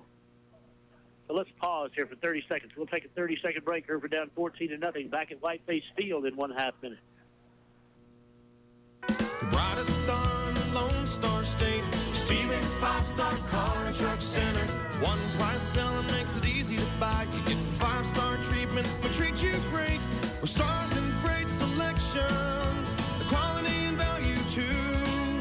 Stevens does it all for you. You get 5-star treatment every day. Stevens 5-star car and truck center. All right, back at Whiteface Field, 8:50 left till halftime. The injured Whiteface is up, seated on his posterior right now, so that's a great sign. He did, as Lane mentioned, took a lick out here. It's Eric Lucio's who it is, but Eric's going to be okay. They help him up, and he walks off under his own power. He took quite a blow there, and he comes to the near sideline, gets a pat on the back from his teammates. He comes over here to the training table where he'll be looked after. But he really is walking quite well as he comes off. That's good to see. 4th down play now. The Matadors out. They've got their punter, I believe, out on the ball on the field. I thought they would probably go for it here, but apparently they want to try to pin the Whitefaces deep. We've got a single safety back here, Alvarez. We might look for some kind of trickery here. 8:50 left in the half. Matadors up 14-0. Nope, going to punt it. Punts away. It's high and going to hit inside the 10, bounce to the 5, and going to be down. Well, Eric picks it up, runs out of bounds about the 4, but it was a great, great punt. Great kick. It was, and like that wedge that Lane mentioned earlier, it just hit and kind of had a little backspin on it. And we start off 97 yards away from the opponent's end zone, needing some offense badly. Yeah, we've got to connect on some passes here and give Garcia some time, get the snaps right, and, Yep. Whiteface is back out now. Palomares out over the ball. Martinez and Sanchez and Delosier and Arias. Garcia in the backfield. He'll take this snap in his own end zone. And again, we've had some apparent snaps here tonight, so we've got to be good here. Send a man in motion. Garcia going to roll right, wants to throw. Looking, pulls it down. He's going to run. He gets to the 5, makes a man miss out to about the 8. Got all out of that he could get. It'll be second down for the Whitefaces. Second down and about 5. Beautiful night here at Whiteface Stadium. The flag's kind of laying down a little bit now across the way. It should really turn out to be a great night for football. A couple of thunderheads over there in the east, probably east of Amarillo even, I would guess. Second down and 5 for the Whitefaces. 8 minutes left first half. Hereford down 14-0 deep in their own territory, needing some first downs to get some breathing room. Garcia out of the shotgun. Sends a man in motion. That's Alvarez. He wants to throw. He's back at the goal line. Looking. The lefty throws long over the middle. Got a man there. Mendoza, what a catch! Circus catch up at the 40-yard line. Mendoza gets us out of the shadow of our own end zone. Great throw by Garcia. Gain of about 32. Garcia threw that on a rope. Mendoza up on the ladder to bring that one down. I'm telling you, Mendoza, folks, if you'll watch the highlights or watch the film, I mean, he is a big league receiver. Now, he can catch the football, and he's a long, tall drink of water. 1st and 10, Hereford, third first down of the ball game, first one without a penalty. 7:34 left in the half, down 14-0, a little life for the Whitefaces. Garcia brings them up from the 42 on his end of the field. Sends a man in motion, back to throw. Throws it out here to Alvarez. He needs a block on the court. No, it's a double throw. It wasn't a double throw. He's knocked out of bounds, going to lose about 5. That couldn't have been a double pass because the first one was thrown forward. Loss of 3. I don't know if he was trying to fake him with the pump fake out here. I don't know what, but we lost 3 on the play. 7:18 left in the half. Whitefaces at their own 39-yard line now. Have 2 receivers to the left and Mendoza out here to the right. Single coverage on Mendoza. The man covering him is Zach Johnson. They're pretty much the same size. Here's the give inside. Try to trap them. We don't. Alvarez is hit in the backfield area. Will not get back to the line of scrimmage again. He is met by a sea of white and blue and helped to his feet after a very nice tackle by Ronald Ross. 3rd and 13. Now let's see if we can come up with another miracle here, Lane. We need another big play right here. Yeah, big third down. We did. Keep this alive. Yeah, we did get away from the shadow of our own end zone, if you will, goal line on that great play to Mendoza. Wide side left. Mendoza's out here on the short side of the field. Now Valdez goes in motion to the wide side of the field. Back to throw. Here comes the all-out rush. Garcia is hit, and he'll be dropped. Never had a chance. Back to 35. He couldn't even get set up before he was swarmed by a bunch of Matadors. The first of those being Brandon Tristan. Yeah, they really brought a lot there. Brought a guy right off the corner. And Garcia just with not much time, especially on that play. 6:29, clock's not running. Why not? 6:29 left in the half, 14-0. That was just a running play, but for some reason the clock has stopped. And the officials haven't noticed it. Now they do. And the linesman comes in to talk to the referee about why is the clock not in motion. So they're going to start the clock here. Signals up a time to put on the clock. I don't know what that'll be, but they'll tell the clock keeper. I'm going to say probably about 6:20 or something like that. Shows 6:29, but still haven't gotten it changed yet. 14-0 Estacado. Hereford to punt. Mendoza for the first time tonight gets to punt with a breeze. Again, Braden, this is our 4th game, and he's punted probably like 18, 20 times, and I'd say he's punted into the wind 16 of those 18 times. I mean, it's been brutal. We can't get the scoreboard. I don't know if maybe something. No, now they got it in motion. We're down to 6:20, 6:19, 18, 17. Now we're going to punt it. Clock running with 6:14 left in the half. Snaps a good one. Braden. It's a low line drive away from everybody. Hits at the 30-yard line. Bounces on the 25 and out of bounds on the far side. That was a really good kick away from the return guys and out of bounds down around the 24-yard line of Estacado. 6:03 left in the second quarter. The punt was 40 yards with no return. So again, the Whiteface defensive unit called on as Ramirez goes back out there at one safety. We've got Peyton Brown at one of the defensive ends. Clayton Altman in there. Martinez is back at nose tackle. Yeah, Martinez also a freshman who will just add in playing on varsity tonight. So wide side left, 1st and 10 from the 24.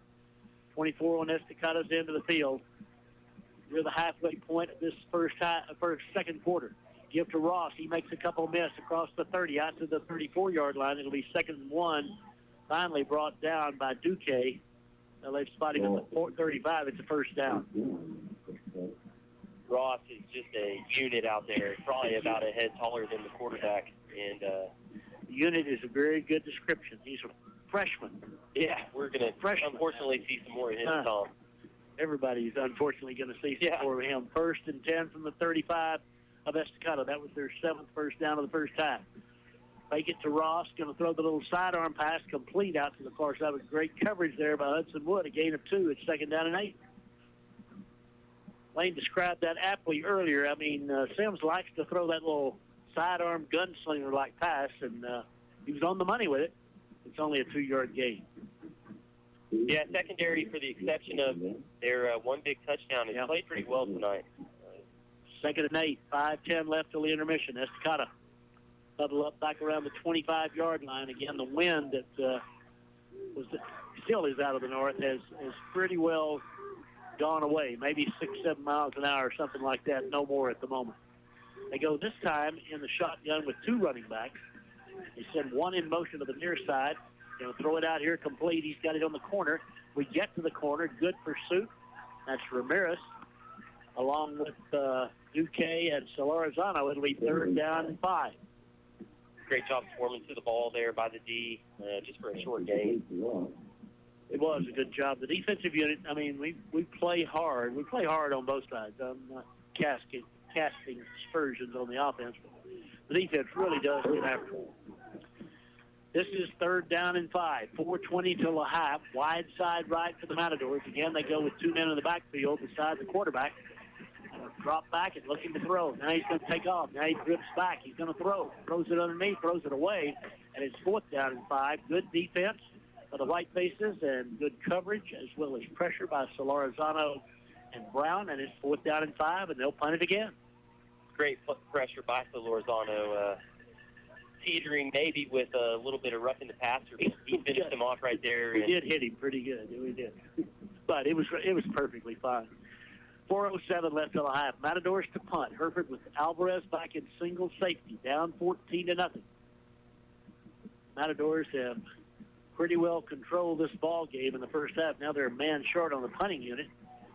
He comes out of the pack, comes up and lines up here on the left side. Again, they're in short punt formation. Here's a quick snap.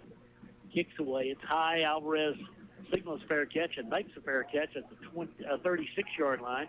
Good field position. Good job of the defense to get it back for us. Now let's see if we can go down the field. 4:02 left in the first half of play. We're down 14-0. Whiteface defenders, I'm telling you, we are spent. I mean, the effort is tremendous. It's a cool night, but it's very humid. And again, when you're getting pounded on by a bunch of guys who are probably on average, honestly, 50 pounds more than us, I would not be surprised if that's not the case.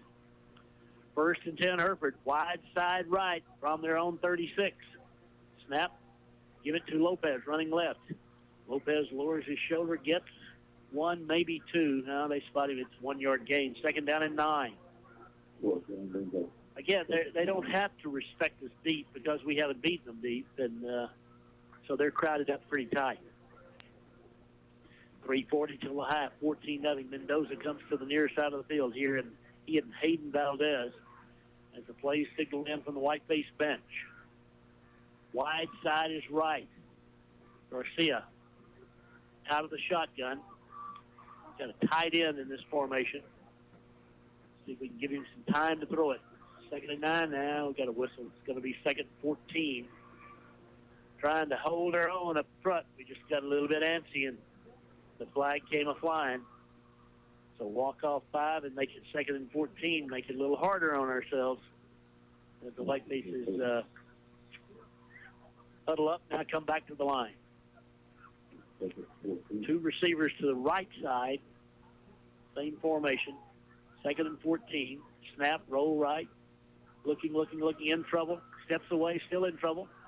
Garcia on his feet at the 30, shakes and bakes to the 35, still to the 40. Garcia to the 45, Garcia to the 50, 45, 40. What a run by Garcia, 35, 30. Gets to the far side, gets run out of bounds inside the 20. Great effort by Garcia. He turned nothing into something, I should say. And it's a Whiteface first down at the 15-yard line of the Matadors. Well, he was juking and shedding tackles. I thought he was down back here, actually, and then he's running across midfield. Great run there by Gerardo and keeping this drive alive. 2:47 till the half. Whitefaces go quickly. Lopez, left side. Bryson still on his feet inside the 10. It's going to be marked down about the 9-yard line. Good gain on first down. 2nd down and 4. 2:35 till the half. Yeah, quick no-huddle offense there, which we haven't done. So it's the perfect time to use it. And let's see what we can do on 2nd down and 4. 2:23 left till the intermission. Whitefaces with the football at the 14 of the Matadors.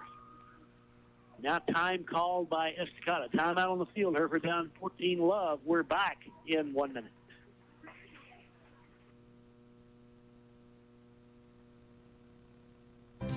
Hereford ISD. We are committed to children and dedicated to excellence. Hereford ISD encompasses over 900 square miles. We educate approximately 4,000 students each year and employ approximately 650 employees. Hereford ISD buses over 700 students to and from school each day. We provide 14 bus routes and drive over 1,100 miles per day. We choose to make a difference in the lives of all of our children. Go Herd!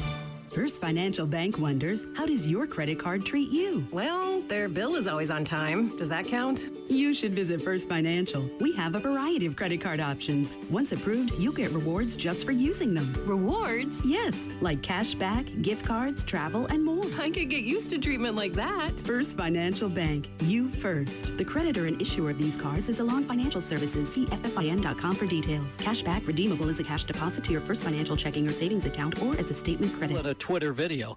Gronk jokes the bigger question may be whether Brady's wife Giselle will let him play until he's 50. Jim Crisula, CBS News. New York's 2:10 left in the half. Again, Garcia gets up limping. There's not much trickery to those plays. We're just running the old sweep, much like the single wing, if you're old enough to know that. 3rd and 3, a couple of huge plays here. I hope we get in here on this play or get a first down. 3rd and 3 from inside the 9, wide side right. 2 receivers out this way. One of them is Mendoza. Single coverage on him. Garcia looks over the defense now on 3rd down. Takes the snap. Gives it to Lopez. Lopez, oh my. So lost the ball. Ball is loose, but he was down, I think. Let's see. Lopez is down. I know that. The ball, did it come loose? We got no signal from the official. That was a 3rd down play for the Whitefaces. There's 1 minute, 31 seconds left in the half, and we've got an injury timeout. We'll be back at Whiteface Field in 1/2 minute.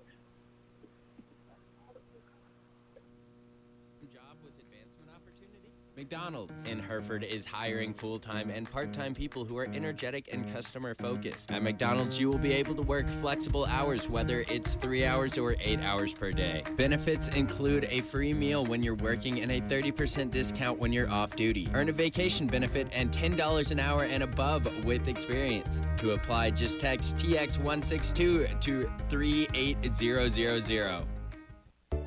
In an emergency, critical healthcare issues can't wait. Neither can minor illnesses, regular healthcare appointments, nor checkups. The team at Hereford Regional Medical Center wants you to know that regular health care needs can be addressed in our facility, where we've taken steps and precautions to keep you safe against COVID-19. For Medicare patients, utilize our Medicare Wellness Center. Call 806-364-7512 or visit our website at dschd.org. All right, back at Whiteface Field. Whiteface players still down. I'm going to wait a moment until I tell you who. I'm pretty sure, but I'm not going to say it until we see him get up. But he made a cut going to the left. And I don't know. There was a lot of bodies over there. It's going to be 4th down and 2, but that's really not the issue at the moment. It is Lopez, who has been out all season. He's going to walk off under his own power. He is limping as he comes off. Sarah has been out on the field as much as the team tonight, it seems.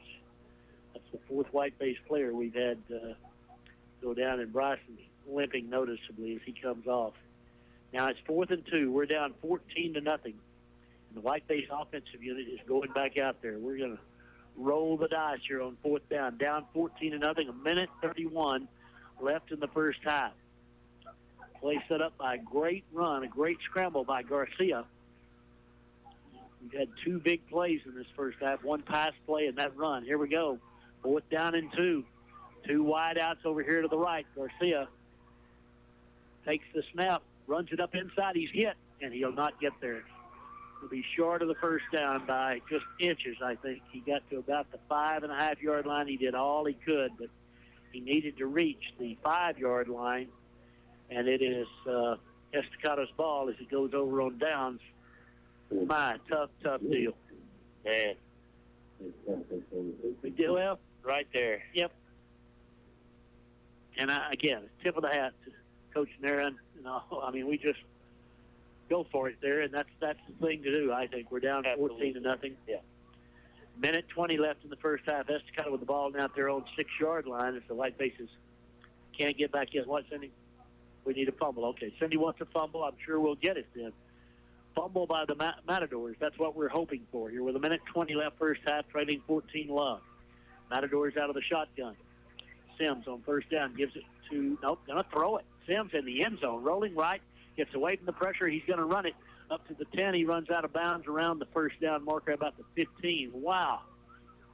Sims, he is fast. He is fast, and they are fearless. I mean, first down, fakes the handoff inside, not even trying to run it. He did step out. He's 3 yards short. 2nd down and 3.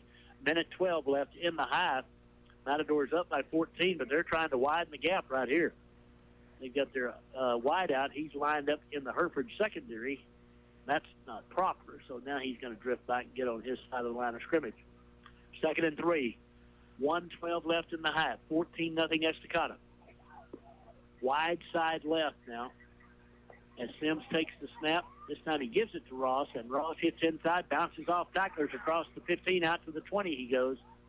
The freshman finally brought down by Duque and Cassius, but it's a first down with 1:06 left in the half.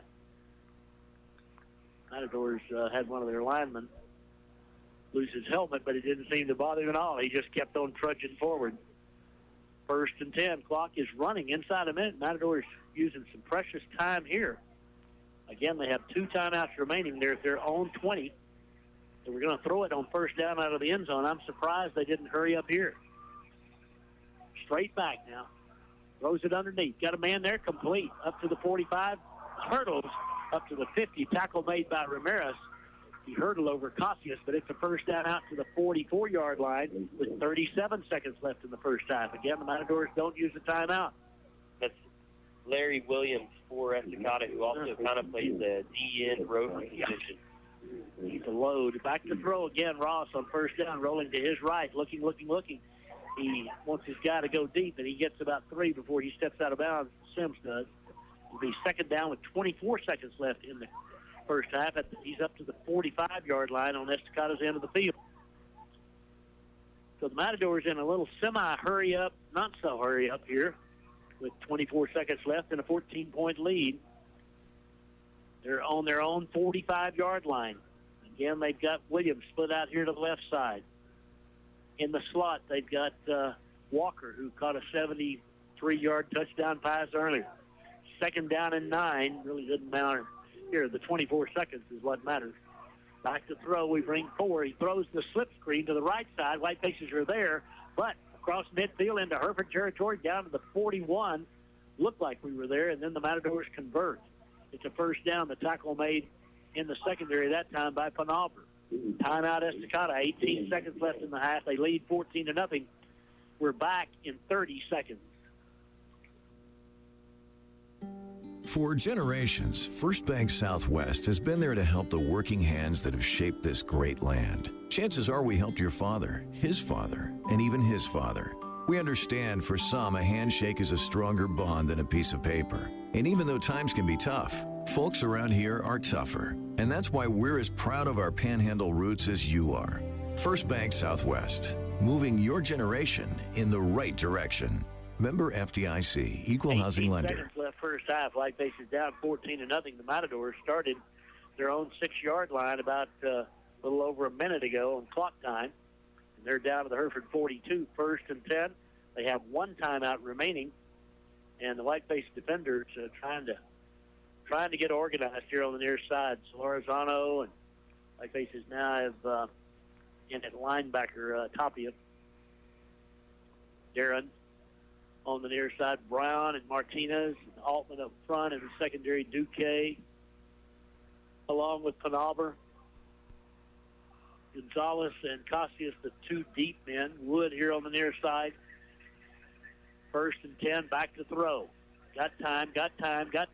Pump fakes deep, still got time, rolls right, looking, throws it for all he's worth to the end zone. There's 2 defenders and a receiver back there. The pass is caught, but I think he was out of bounds. No signal from the official. Whitefaces were in good position. It's an incomplete pass. It'll be 3rd down and 10. There's 7 seconds left in the first half. And the Estacado player is still down on the far side. Well, we've had 4 players injured here in the first half. A couple have come back, but Estacado player, he went up. He's over, if you're familiar with our track here, he's over by where the long jump pit is on the far side. I don't know if he hit it. Yeah, almost hit it. Wow. He came down in a heap trying to make a catch, and he was well out of bounds, of course.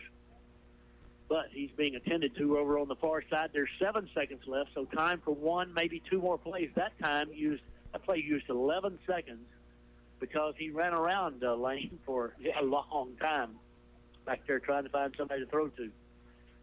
And then showed what kind of arm he has. Into whatever breeze there is. He threw it into the breeze about 50 yards that time, right on the money. Yeah, he's really got the accuracy down tonight and putting him right where he wants to. Player still down, being helped to his feet, I think, over on the far side. I think he's going to leave under his own power. That is the aforementioned Walker, who caught the long touchdown pass. And he walks back to their bench on the far side under his own power. That's good to see. I don't know, he probably just had the wind knocked out of him, or maybe down there in that area, you could hit your head pretty good too, helmet or not. 7 seconds till halftime. Whiteface defenders, they're going to be deep. Gonzalez is down around the 15-yard line. Cassius back there with him. Up front, Nava and Brown. We're just going to have two rushers on the line of scrimmage. Then we've got 2 linebackers and 7 deep in the secondary, if you will, on what could be the final play of the first half. 2nd down and 10. 7 seconds remaining. Let's see if they try to throw it to the end zone here. Back to throw. Again, a 2-man rush. Scrambles around. This is going to be the final play, barring a penalty. He's going to run it, going to step out of bounds, and there's no time left, and he's hit out of bounds. Whitefaces could have very well been flagged there, but they weren't, on what is the final play of the first half. It's 14. Now flag comes down. No, that was the football. I thought somebody threw a towering flag, but it was the football thrown up. It's halftime, and it's 14-0 Estacado. And, boy, I'm telling you, we came real close to getting the 15-yarder there. Yeah. That would have given them another play. Yeah, pretty questionable for the defender to finish that one off. Probably emotions running high, right before half. Lopez, Bryson hobbling under his own power to the end zone across the way as I look out there. Whitefaces, we've taken a bit beating here from a big, talented football team in Estacado in the first half, and the Matadors lead it 14-0. We're going to have the Mighty Maroon Band. We'll hear from them in a bit, but right now we're going to take a 2-minute timeout. Back to Lisa. We'll have Cindy's first half numbers as well when we come back in 2 minutes. According to Move2.com, Hereford is the coolest city in Texas. No.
And now, ladies and gentlemen, Hereford High School proudly presents and welcome to the field the award-winning Mighty Maroon Band.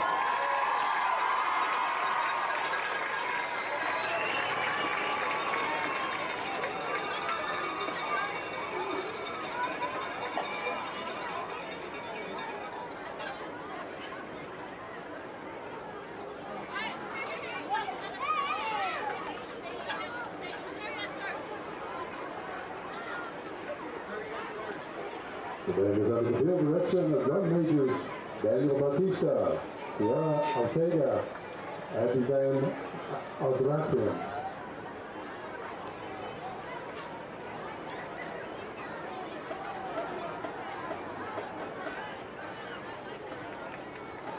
Tonight we'd like to dedicate our halftime performance to honor the memory of Miss Sid, who was the teacher devoted trivia sponsor and faithful support of all high school activities here in Hereford.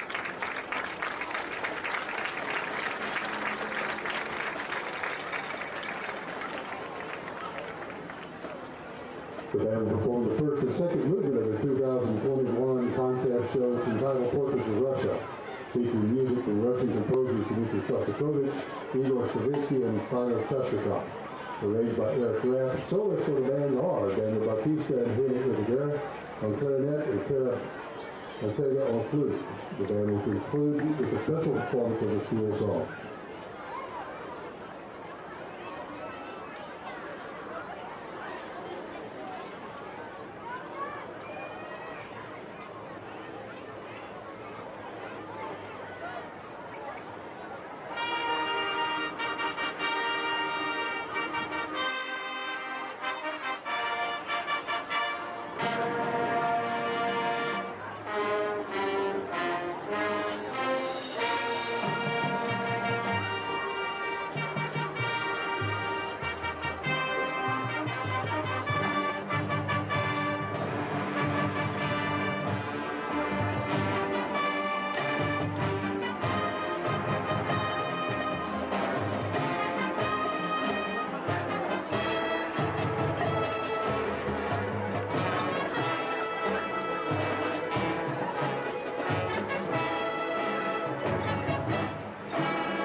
for her unwavering support for Hereford ISD as well as our community at large.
And will continue to serve those families that have placed their trust in us at a most difficult time. Mendez and Mullins Family Funeral Home, our family serving your family. You've invested in dreams and goals over the years, but have you invested to protect them? Whether it's that first home or dream home, auto, or business, Prairie Insurance might not be able to keep them from getting damaged, but they know how to help that dream get put back together at an affordable rate. Prairie Insurance Agency is just like you. They've invested in the future. Go visit them at 213 West Park Avenue. Happy State Bank wants to provide you with a little fun, a little friendship, and a lot of professional banking service. Stop by any of our 34 locations, grab a bottle of happy water, and let us help you with your banking needs. Hello, I'm Christina Lucio. We are committed to our communities and we are dedicated to our customers. We're not your normal bank and we're not your average bank. We are Happy State Bank, member FDIC. Se habla español. Does lagging speed make your internet service feel like it's plodding along at the pace of a plow horse? Let WT Services get your system up to racehorse speed. Now serving Hereford with fiber to the premises, WT Services offers broadband internet with speeds of 10, 20, 50 meg and up. Their upload speeds are some of the fastest thoroughbreds around, especially for businesses and gamers. Unhitch from that plow horse and ride a racehorse. WT Services, your full-service local communications provider. We're back here at Whiteface Field with School Superintendent Sherry Blankenship and visit with her a minute. We were talking off mic here. I mean, the schools have really, we've really taken. It's been tough the last few weeks, few days. Ms. Blankenship hasn't. It has been a bit rough.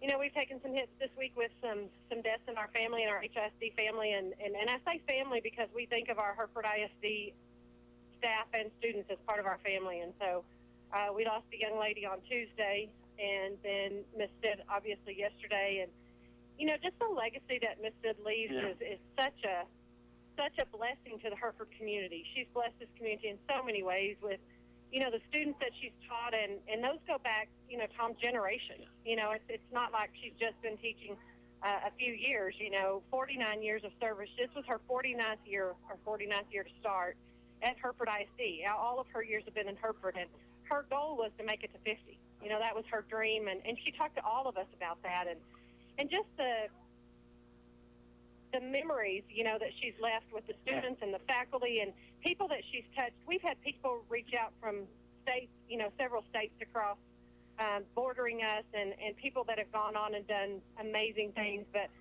not only the students that she's touched, but also other staff members. We've had ex-band directors reach out to us, ex-athletic directors reach out to us, and teachers in the science department that taught with her. And, you just can't put a price tag on all of that. And she's just, I can't tell you the number of phone calls and texts. And Brian Hedrick and I talked again last night. We talked several times yesterday. And, Brian has been her caretaker. And I know the family's here this evening, and they've been so kind and acknowledged, his involvement with her. Yeah, So. I just might add personally, Brian, I've been around many of those situations at ball games and all where Brian has just gone the extra mile and literally, driven the extra mile, if you will. He and I talked, I don't know, Miss Sid had figured it up 2 or 3 years ago.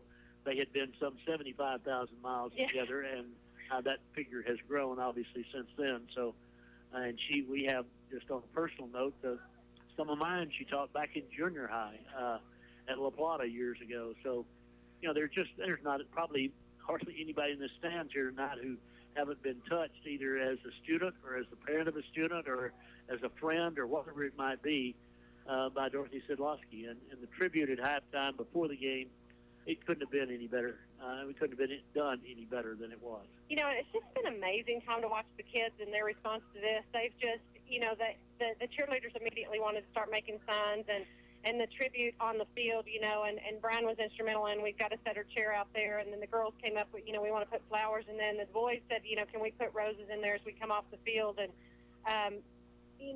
just the 49 seconds on the clock, and there were so many things that yesterday people just reached out and can we do this, can we do that, and how can we help with, whatever, and again the band, wanting to give their tribute, and volleyball team has already reached out to me, wanting to do something next Tuesday, and so, and I think it goes back to what you said. There's just every area of Hereford ISD that she touched. We've learned stories yesterday. Several people came up and said, she helped me out in a dark time in my life, or, she gave me money at Christmas, or just so many stories that go untold. Yeah. And so many people reached out and shared those with us yesterday. And, Brian shared a funny story with me, all the miles that they've traveled, and she got to a point where she couldn't drive the bus anymore. And so she used to drive, but she got to the point where she couldn't drive the bus anymore. So Brian's been driving for her, and he said it was funny because she'd sit in a stool beside him and tell him how to drive, And then when they got off the bus, he said it never failed. We'd get off the bus, and she'd hold out her hand for the keys because I'm supposed to give her the keys, So we've shared some great stories over the last 24 hours of, just Miss stories, and it's been such a great thing. It was just, last Friday night, Cindy and I walked in, and she was in the chair down here and where we walk in, and we stopped and talked about the 49 and 50 thing and all that we discussed a couple of times before. And I talked to Terry Russell about all of it, and he said, I'll tell you something. 50 wasn't going to be the end for Miss Sid. She would have been here 51 and 2 and until she couldn't do it anymore. That's what she wanted to do. And that is her love. That is what she lived for. Absolutely. She lived for Hereford ISD. She lived for the cheerleaders.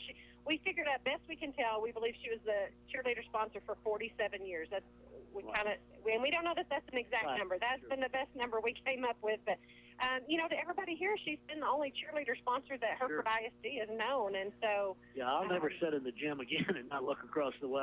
That's just where she was. Every time I went...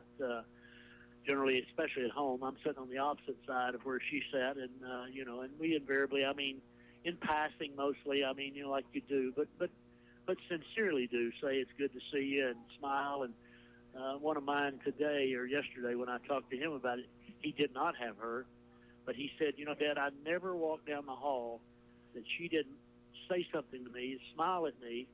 And, he said, not all the teachers, if you don't have them in class, they don't know you or they don't whatever, but Not Miss Sid. Well, it's ironic that you share that story because we were at home last night talking with our kids, and both of them told stories of, neither one of them had her, but they both told stories of Miss Sid and the interaction that they had with her, much like what you're talking about in the hallway. And, Lene talked about last year when tennis team went to state, and even before that, she's just constantly asking, how are the kids doing? What are they doing? What are you involved in? What are you doing this week? And just always interacting with those kids. And again, go back to what you say, whether she had those kids in class or not was irrelevant. She talked to all the kids. She worked with all the staff, and just a genuine personality. And, just you hope that you can have half of that. Absolutely. Absolutely. So we are, kind of to go along with that, Tom, we are going to have a memorial out here at Whiteface Stadium on Sunday afternoon at 2 o'clock, and we would like to invite the entire community out to that and to be a part of that. But it'll be 2 o'clock this Sunday afternoon, and so it'll be here at Whiteface Stadium. Family is going to have a private service on Tuesday. I have been corrected on the vigil on Monday evening. There's a vigil Monday evening at St. Anthony's Catholic Church, and it's my understanding that is open to the public, but the service on Tuesday morning is reserved just for a private service. So we do want to invite the community, though, to come out on Sunday afternoon and acknowledge Miss Sid and what the legacy she's left, But like so many cases, I mean, until somebody, you just don't know until people start to talk about what. And in the case of Miss Sid, you would never know because she would never have told you. Oh, never. I mean, the last thing she wanted was some sort of attention or recognition. About 4 years ago, she got that new Buick, and I gave her a hard time. In fact, a couple of times on the radio, I gave her a hard time. And I was talking to a friend this week and told him about it, and he said, she and Dr. Johnson got a new car every 30 years, whether they needed it or not. So that's Miss Sid. You could always find them because you knew what car they were driving. So if they changed cars, it was ironic. So. Well, Sherry, I'm sorry. Maybe sometime we can talk about better things from the school. We can't talk about anything better than Miss Sid, but about a better circumstance. We always hope for a better circumstance. And, I just want to brag on our kids again, just, Tom, the acknowledgement that they made of that, but then also the great things that they're doing. Our volleyball team just got through beating Paladar Canyon. They played tonight, which is unusual, but they did play on a Friday night, and that happens sometimes in Amarillo. We want to give a shout-out to them. Our tennis team this week beat Canyon. 3-0 in the district. Yes, they are 3-0 in the district. And there's great things going on in the midst of some of our sorrow and sadness, and we want to continue to remember all of those things, and certainly Miss Sid would want us to do that. She absolutely would. She would, when they ended a while ago and played that school song, I thought, what better way for Miss Sid to be remembered. Well, and how quick the band turned that around, Tom, because, that this all just happened, less than, not too many more than 24 hours ago, and so for Miss Henson to be able to get the kids to do that, that's certainly a big feat. Yeah, tip of the hat to Miss Henson. Boy, the band looks great. They really do. appreciate them. Whitefaces are back out. We're about to start the second half here. Thanks, Sherry Blankenship. Thank you, Tom. I appreciate it. We will talk to you later. We'll be back with the second half kickoff in 1 minute. Whatever temperatures this summer brings, your friendly and knowledgeable Bryant dealer is ready to help. Your dealer is committed to achieving a high level of training and skills and backed by outstanding products from one of the industry's most trusted names. Whatever your cooling needs, your local Bryant dealer will do whatever it takes for your family's comfort. Schedule an appointment today by calling Bob's Heating and Air Conditioning. Bryant, whatever it takes. You're out of town? Need to use an ATM? Available on the First National Bank of Hereford website is the Money Pass system. This tab will help you locate a surcharge-free ATM with over 32,000 ATMs available nationwide. As Hereford's only locally owned bank, we have you covered. We have roots where others have branches. First National Bank of Hereford, Embryona Banking Center. Member FDIC and Equal Housing Lender. Welcome back to Whiteface Field. We're about set for the second half kickoff as Lane and Cindy will settle back in. The Whitefaces, the wind is out of the north. It's still very, very light right now. We'll have to kick off. We're down 14-0, but we'll have to kick off to start the second half. And we'll take it to the far hash mark. I believe Jose Solarizano is going to do the kickoffs here. We'll certainly try to keep this kick, I'm sure, in some form or fashion, short of their return people because we've already seen, not on returns, but we know what kind of speed they have. Lane settled back in, Cindy's back in. Solorzano is ready to kick it away. 14-0 Estacado as we begin the final half of play at Whiteface Field on a beautiful Friday night. Two steps, kick it high and relatively short, but they'll return it from the 15 out to the 21, running wide to the right.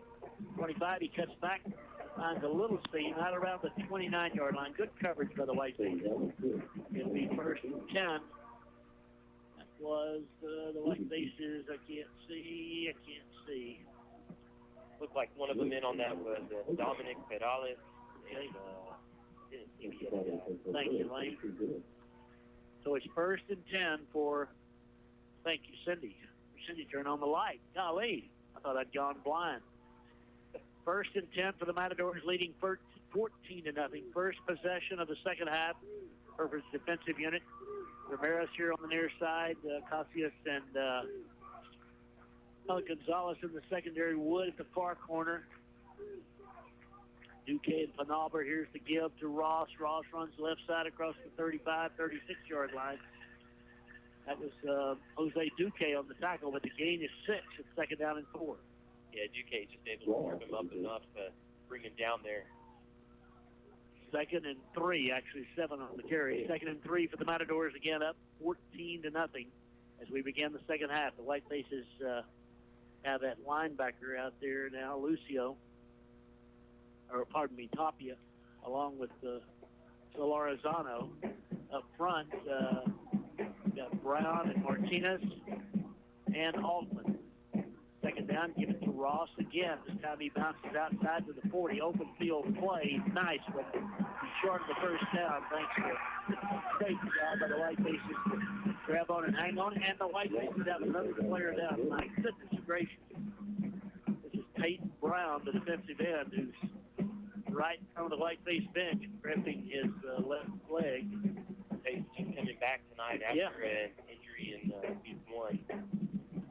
Gains it out to the 38-yard line. It'll be 3rd down and 1, but Peyton getting attended to right now. So the Whitefaces really kind of a mash unit almost out here tonight. Nava's going to come back in for Peyton. Juan will be at the defensive end on the near side now. But we'll wait on here and see as Sarah looks after Peyton. Yeah, Tom. Luckily, all the guys have been able to get off the field in their own power, but we just can't catch a break with these injuries. Guys going down every other possession. Lopez is back in shorts as he's out on the near side of the field. Trying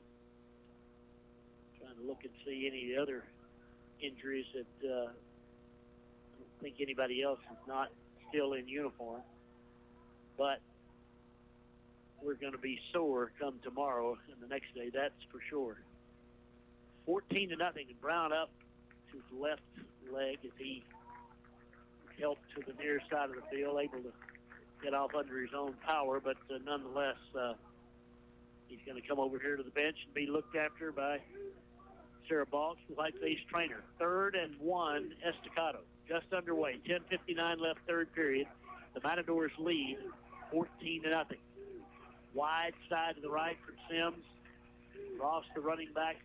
Ross gets it up the middle. Ross lowers his shoulder. He crosses the 40, comes all the way to the 45, where he's finally knocked down that head in the secondary, who got a piece of him there and got him to the ground. But it's 1st and 10 Matadors. They're 11th first down of the ball game. And Tom, we've mentioned their size, not to take anything away from the Whitefaces. They are playing with a lot of heart tonight, but man, these guys are just huge, and Ross especially at running back. That's just a... Yeah. I mean, we can't, like a whiteout up on the line of scrimmage. I mean, those white jerseys, when they say, oh, there's a bad snap, quarterback goes back, he does fall on it. Oh, he's lucky to get on it. Whitefaces scramble for it, couldn't get to it back at the 35. It's a loss at 10, but boy, it could have been much more. But it's 2nd down and 20 now, and a high snap. And quarterback Sims didn't. He tried to kind of pick it up nonchalantly, and he almost didn't pick it up at all. Yeah, we almost got that one. Good job by the defense recognizing that and flying to the ball. Really almost came up with the turnover there. Second and 29, 48 left third period. I was saying a moment ago, they've been on those white jerseys. I mean, honestly, I bet our defensive linemen at times cannot see the quarterback, like literally. 3-man front for the Whitefaces. Wide side right. High snap again, but he controls it. Rolls left. Solarzano gives chase. Still on his feet. Now getting there for the Whitefaces was Nava. A loss of a couple. It's going to be third down and 22. Good job. Just good. Great hustle. job there. Yep. Staying with him all the way to the sideline. Nava ran a long way. He was at the defensive end or defensive tackle on this side, ran all the way to the far sideline to make the stop. Solarzano was right there as well. Third down and 22. 9 minutes remaining third period, 14-0. First possession of the second half. The Matadors have it at their own 34-yard line. The line to gain is the 45 of Hereford for a first down. Our face defenders now alert for the deep ball here. Again, the wind benefiting what little wind there is. He looks. Now he's going to scramble out, throw long over the middle, but it's up and intercepted. The Whitefaces pick it off back to the 24-yard, 26-yard line. That's Hereford's Devin Gonzalez who made the interception. And it's first and 10, Hereford 7 with the pickoff. Gonzalez watched the quarterback the whole time, saw that one coming, was able to basically stand there and, jump up a little bit, but easy pick for him, and a great job recognizing that by the entire secondary had their coverage. And we have another player down back at the line of scrimmage. Nava, who made the play on the snap before, is laying flat on his face. I don't know what the injury is, but again, Whiteface trainers out to look at him. Devin Gonzalez with the interception, giving Hereford the ball. That was the third down play. It's back at the 24, so honestly, the interception, field position-wise, we got it what a good punt would have been, if you will. But a great play. I mean, Zevin was never fooled. He watched the quarterback, and he played the ball, and he intercepted the ball, just like you'd want your safety to do.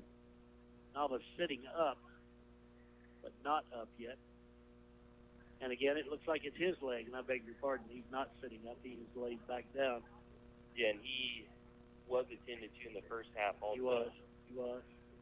We've had, I believe this is the sixth player to go down at some point in this ballgame. Peyton Brown is here on the training table on the near side. He knows that. This is what he's finding, eating out, getting those guys through there. They're going to be fun. This time coaches, trainers out, helping Nava to his feet. I think he's going to be able to come off under well. He's going to have some help. He is on his feet. And limping noticeably, his right leg is the problem, it would seem. As Juan comes off the field, he had just gone in for Peyton Brown, who was injured just a moment ago. So we're running out of defensive tackles, if you will. I call them ends or tackles, whatever. We've got 3 down linemen. They're the outside guys. Nava doesn't look like a guy who's going back in on the next series. Just watching him come off the field. It's Hereford's ball. First possession of the second half. Carrillo is the tailback. The wide side's the left. Carrillo has spent most of the first 3 games as our tailback. Here's the first down give to Brown. First time Noah's touched it tonight. He's to the 35 or 25 out to the 30, and Noah's going to gain a little shovel pass. He's going to gain about 8 yards on the play. It's second down and 2. So a good start offensively to the second half. Whiteface's offensive line quickly up there. Palomares out over the football. Hereford's going to go quickly here as they come to the line. I don't know if they're going quickly, but they come to the line quickly. Wide side right on second down. We'll just call it 1. 9-yard pass. It's that little shuttle pass, but it's still a pass. Low snap picked up, thrown out here to Brown. Brown to the 35 to the 40. Brown cuts back. He's up in at 43. But the Whiteface first down on about a 9-10-yard pickup for Noah Brown. Yeah. First 2 touches of the game. Yep. Back-to-back, a couple of good gains for the Whitefaces. See if we can get things going here in the second half. Just down by 2 touchdowns, 7:58 left in the third quarter. Whitefaces with the ball at their own 44 or 43-yard line with the wind in this third quarter.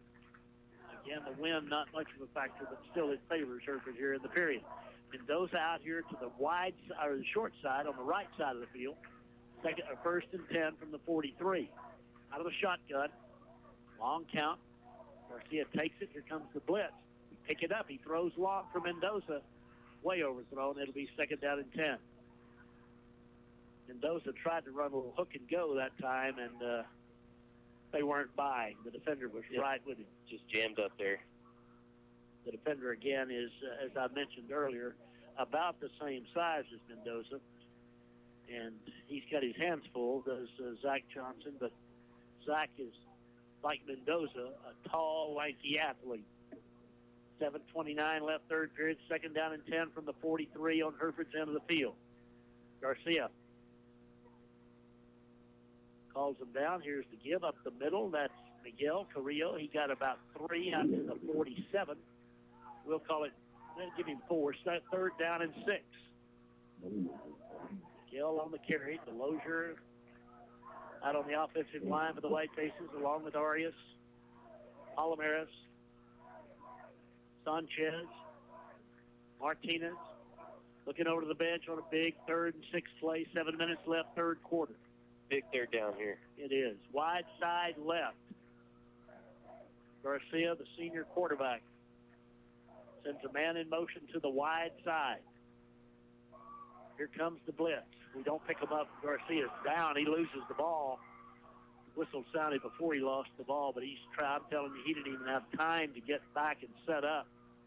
They came full forward back at the 36-yard line, and Hereford will have to punt it away. So the Whitefaces will give it right back. Mendoza will kick. Twin safeties again back for Estacado.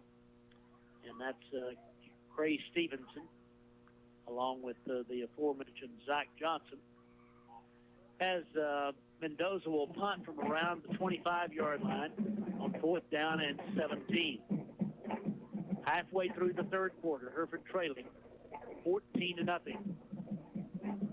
Here's the snap. The kick is a beauty. Booms it high. It's nope. Signal fair catch. Back at the 21, kind of a haphazard signal, but it was a fair catch signal nonetheless.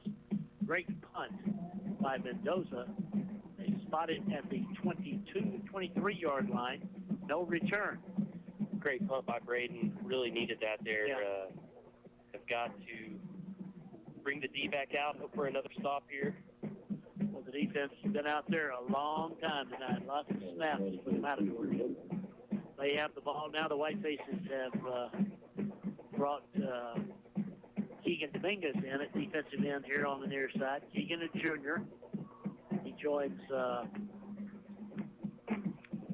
Altman and Martinez up front. First down, fake it in, no, give it inside. Ross running left, Ross across the 30, Ross to about the 32. Got about 8 running off the left side. And finally brought down by Duque and Urbancic and others. Second down and 2. Third quarter here, 5:35 left to play. Whitefaces trail by 14. Matadors with the ball. Matadors have a player shaken up. They're going to have to come out and attend to him on the far side. One of their offensive linemen seemed to have injured his hand. That's Lateef. He goes off the field. I don't know if he hit his finger on a helmet or what, but he's shaking his hand mightily, and all probably 6'5" and 280 of him leaves the field. And he's probably replaced by someone of like size. Second down and 2. Ross, a freshman. He's rushed for 64 yards here for the Matadors tonight. He's their leading rusher. The quarterback, Sims, has 28. The wide side is right on 2nd and 2 with 5:10 left in the third period. Sims let the 40-second clock gets down to 5. Now the senior takes the snap, gives it to Ross. Ross cuts up the middle, has a first down as he crosses the 35-yard line. Solarizano and Dominguez on the stop, but it's a first down Matadors. They're 12th for the ball game. Ross carrying about 5 defenders on his back for a few yards there. He, again, is a unit out there. He is. All on his own. It's a little bit like a while ago about, what was his name, Johnson, that played for the Detroit Lions, except he's the tailback, not the wideout. Calvin, thank you. An old man needs help. Lane, I appreciate it. 1st and 10 for the Matadors from their 35. 4:30 left, third quarter. They're up 2 touchdowns. Wide side right for Sims. 2 receivers out that way. Fakes it inside. He rolls. He wants to throw. He's looking, toss it out there. Got a man, floats it in between defenders into Hereford territory to the 42. Great touch pass to Larry Williams, and it's a Matador first down. Yeah, someone with that kind of accuracy and vision is hard to defend and contain. Well, he's sprinting out there to the right, and he pulls up. We've got a defender underneath and one over the top, and he just floats it between the two of them, and it's a first down. At the Hereford 48 now. 4 minutes left, third quarter. Matadors trying to widen a 14-point lead.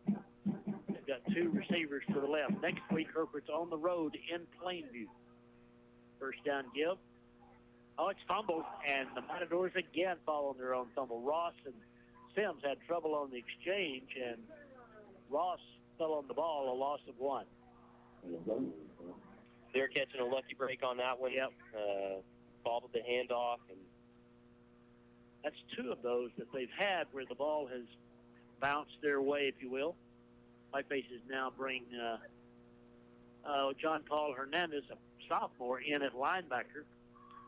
John Paul getting the real deal here tonight against the Matadors. Comes in at linebacker here on the near side. Wide side left on 2nd and 11. Fake it inside, wants to throw deep. Now he pulls up, going to run. Throws now, dumps it short, and it's complete down to the 25-yard line or 35-yard line, down to the Hereford 28. That was a great underthrow that time. And coming back for it is Cray Stevenson. It's another big gain.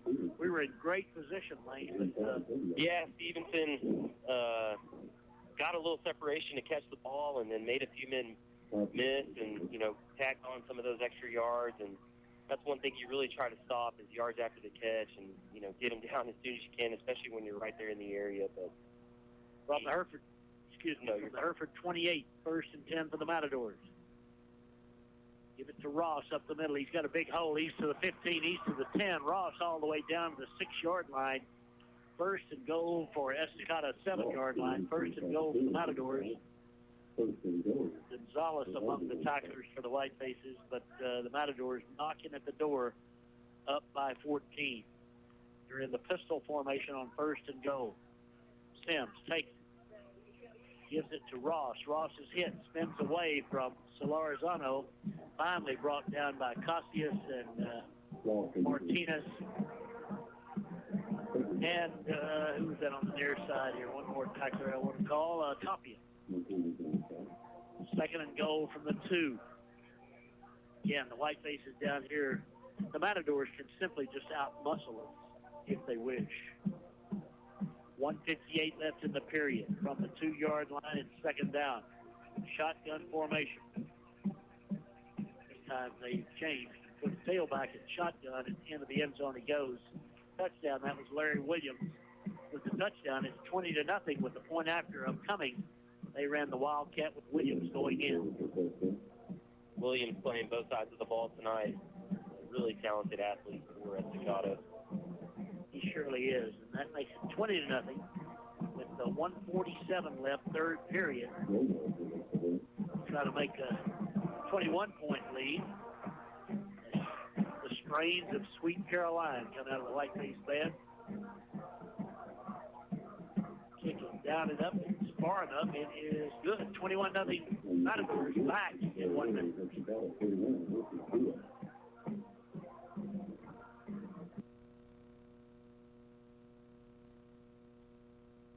Herd athletes work tirelessly on the fundamentals of their particular sport while learning to work in a team concept. It's not much different at Hereford, Texas Federal Credit Union. Our employees have a dedication to serve our members daily with the fundamentals of good business, being friendly and helping give you peace of mind in knowing that when you need banking assistance, you can get it from our knowledgeable staff. Hereford, Texas Federal Credit Union, member NCUA, working as a team since 1936 with our members. Electricity travels along an intricate network of wires and poles to power our homes and businesses. Most of the time, it's a seamless journey. But occasionally, the path of electricity is disrupted by articles like fallen tree branches, animals, or car accidents. When that happens, Deaf Smith Electric Cooperative's line workers are ready to restore that connection no matter the weather or the time of day. For over 82 years, Deaf Smith Electric, your touch-tone energy cooperative. Welcome back to Whiteface Stadium. Estacado going up 21-0 on the herd. They kick off right to left, and we're going to field it about the 20. Knee down right there. Yeah. We actually had a knee down, and unfortunately, Estacado didn't know that, and they kind of unloaded on our return man. That was Garcia, Dimitri. But it's 1st and 10, Hereford from the 22, down 21-0. Minute 44 left, third quarter. And we're doing, folks, I want you to know this. We're doing all we can. We're playing as hard as we can. Playing very hard. Really, have some real bright spots tonight, but they are, again, just big and fast. You won't play anybody bigger or faster, I'll bet you that. 1st and 10 from the 22-yard line for the Whitefaces. Garcia takes the snap, gives it off, and that's on the right side, nothing doing as Eric lost his footing. He lost a yard on the play, and it's 2nd down and 11. And again, just nowhere to go. Clock running with 1:25 left, third period. Whitefaces trailing 21-0.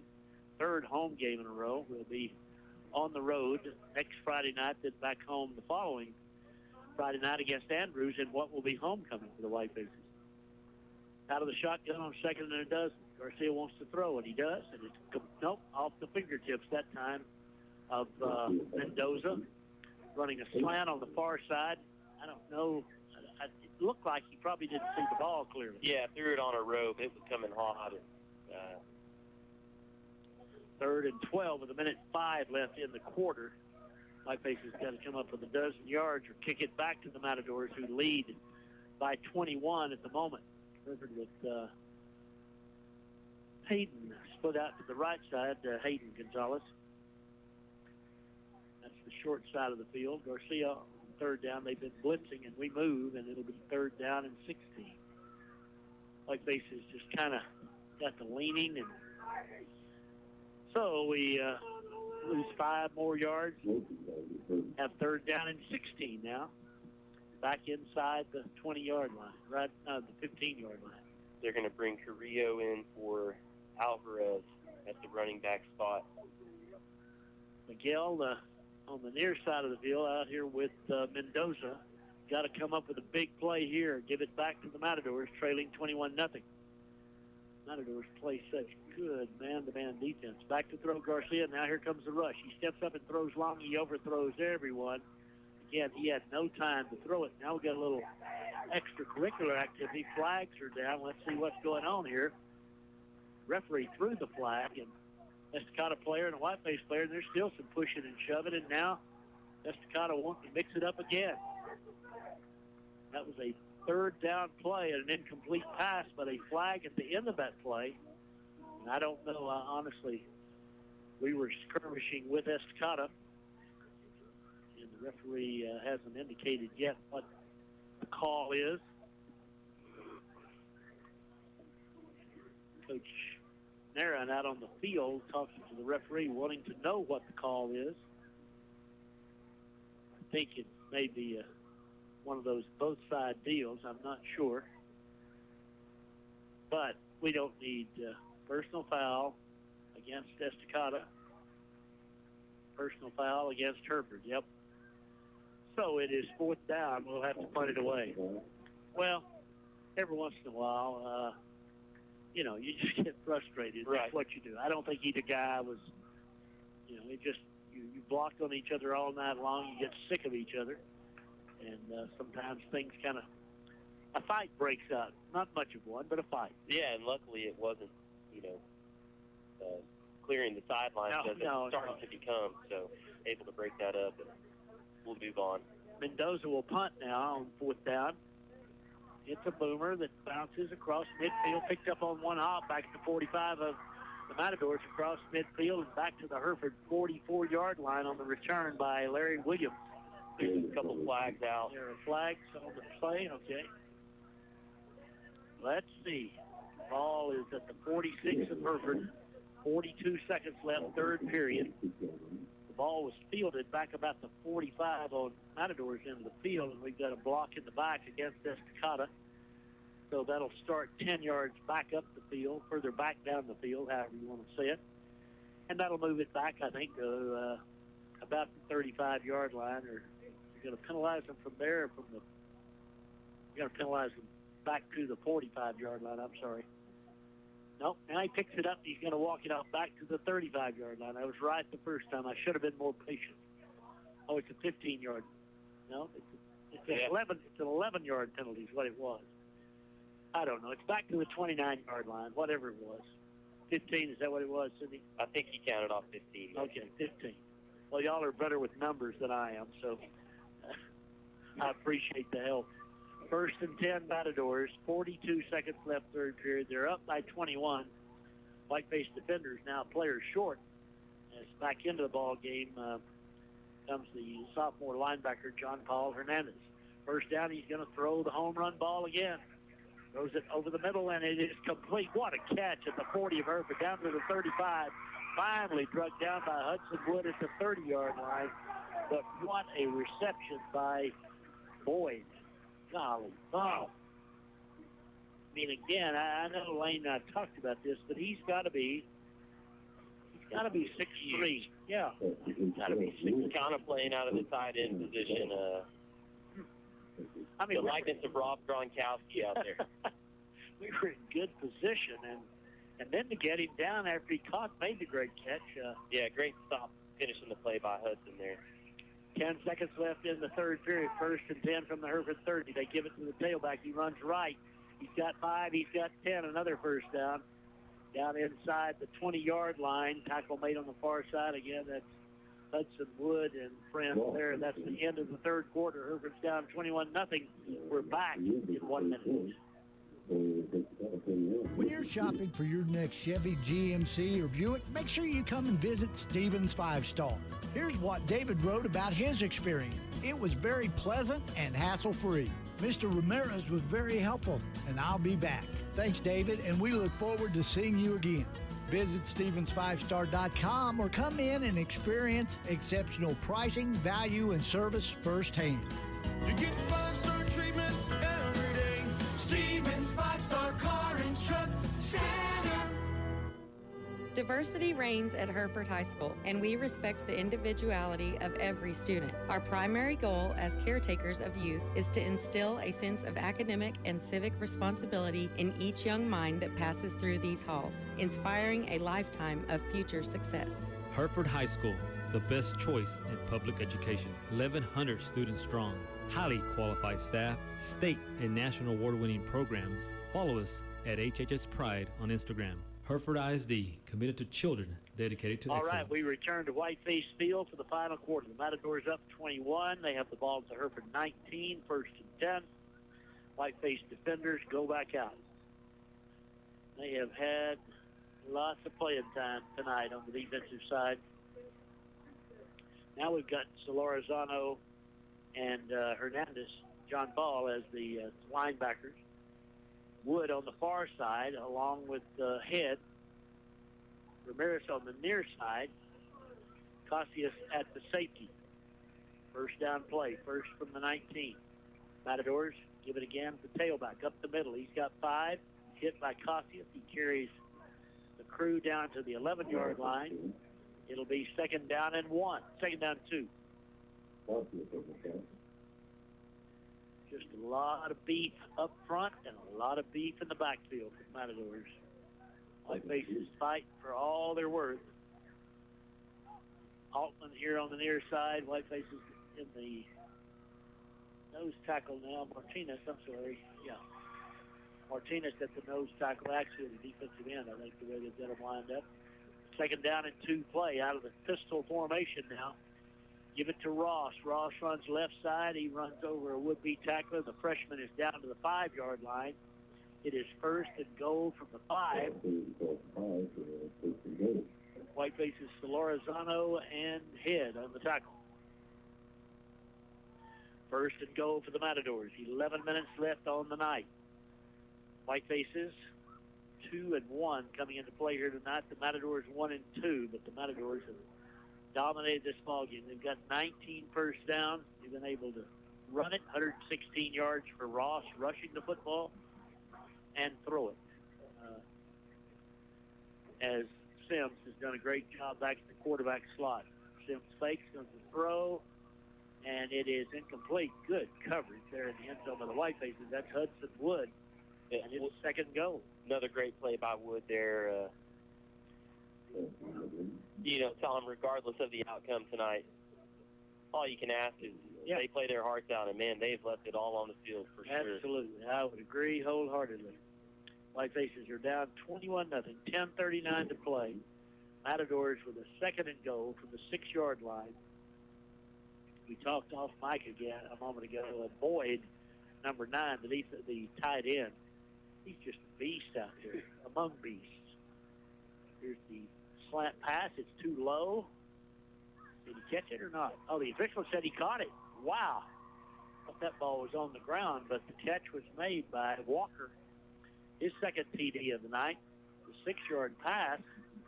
Somebody might step in and say that ball bounced. Yeah, that was the far side official, and he would have seen the back of that play.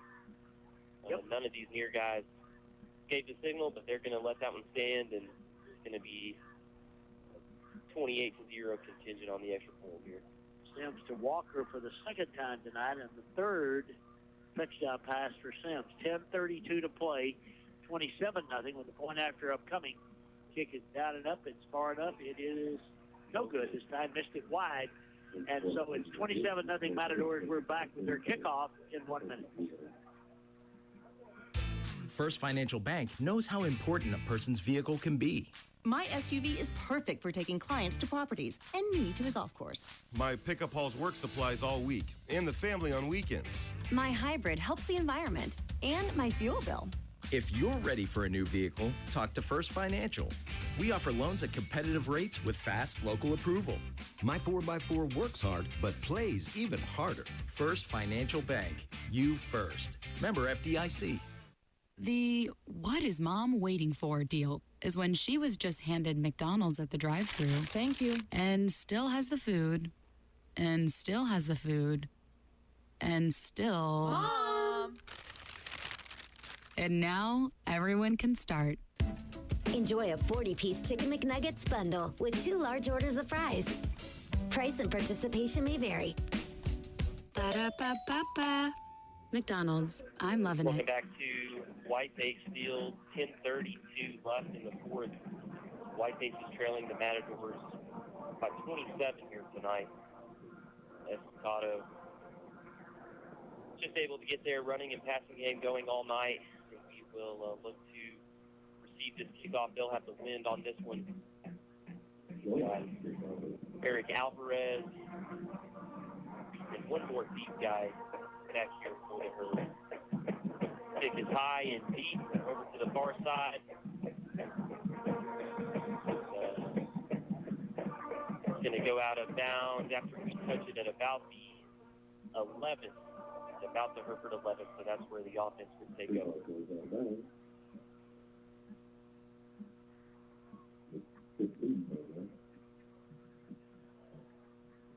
Well, the Whiteface is down 27-0. I was down just a moment ago. I appreciate Lane picking it up there. Had a little trip, fell to the floor, hit my head. Just the sort of thing you'd expect to do in a press box if you're as old as I am, and I did. But I'm up, playing hurt. We need Sarah up here in the press box, if you don't mind, Sarah. Yeah, we may have to radio down to it. First and 10 for the Whitefaces here at their own 10-yard line out of the pistol formation. First down, handoff to the tailback, up the middle, little seam, about 5 yards, tough running by McHale. And it's second down and 5. Whiteface is trailing 27-0, just over 10 minutes left in the ball game here at Whiteface Field. And Hereford moving from south to north into the light breeze here in this final quarter. And the breeze is pretty light for the most part. Out of the shotgun formation on 2nd down and 4. Gale's got it running right side, and he gets what he can. And boy, he takes a pop. Going to be 3rd down and 2. What a lick over there by Williams. Golly, 3rd and 1. Beautiful night here in Hereford. About 70 degrees. We've seen a mix of shorts and T-shirts and people in coats tonight. So. Got them all. Whiteface faithful hanging with the troops. But it's a 27-0 lead for the visitors from Estacado. 9 minutes, 15 seconds left to play. Brown comes in motion, and we give it to him on that little shuffle pass inside. And this time, well, Noah makes a miss. He's out to the 35, the 40, just short of the 40. Noah trapped in the backfield, turned that into a gain of about 17 yards on a Whiteface first down. Noah just fight until the end there, able to break it away right when you think he's going to go down, and great really turned that into a nice play for the Whiteface. He did. His 3rd touch of the night. All come in the second half. 8:45 left to play. We're in the pistol.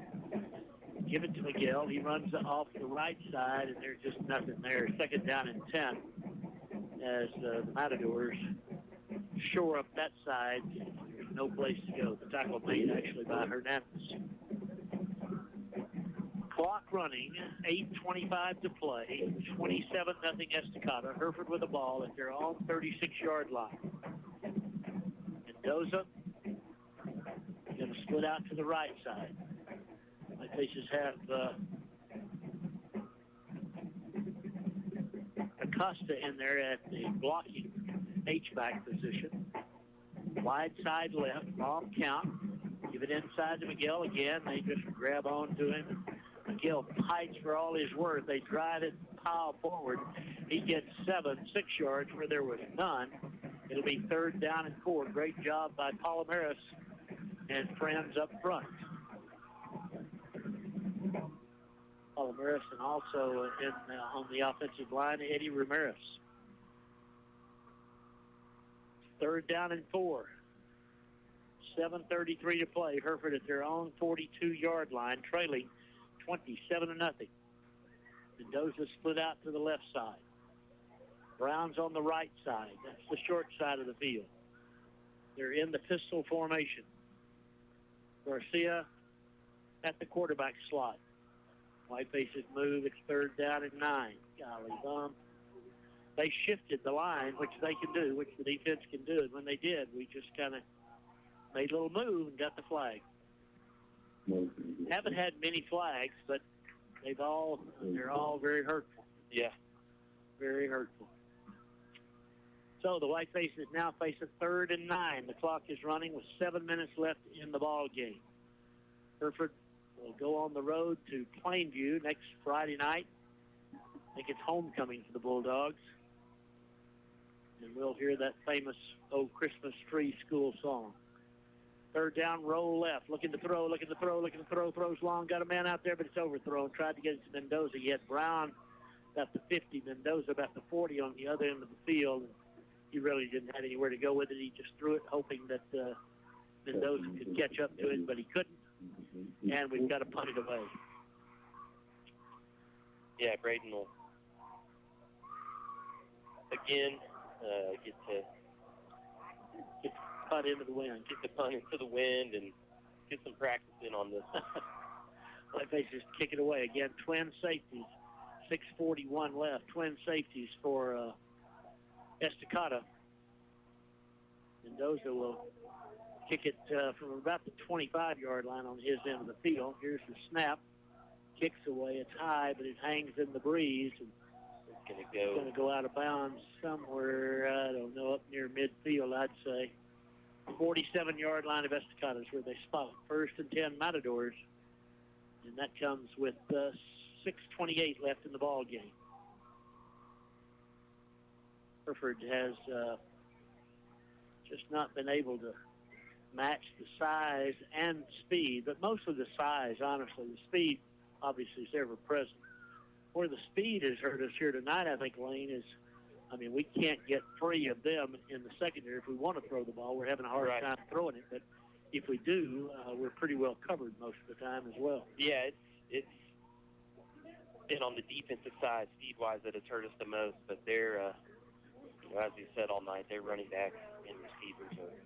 What happened? A bunch of people got up. I don't know if the wind picked up again or something, but a lot of folks heading to the exits here.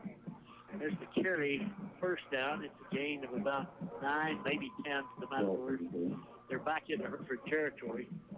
6:28 left to play. And he didn't make the first down. He made 7 yards. Second down and 3.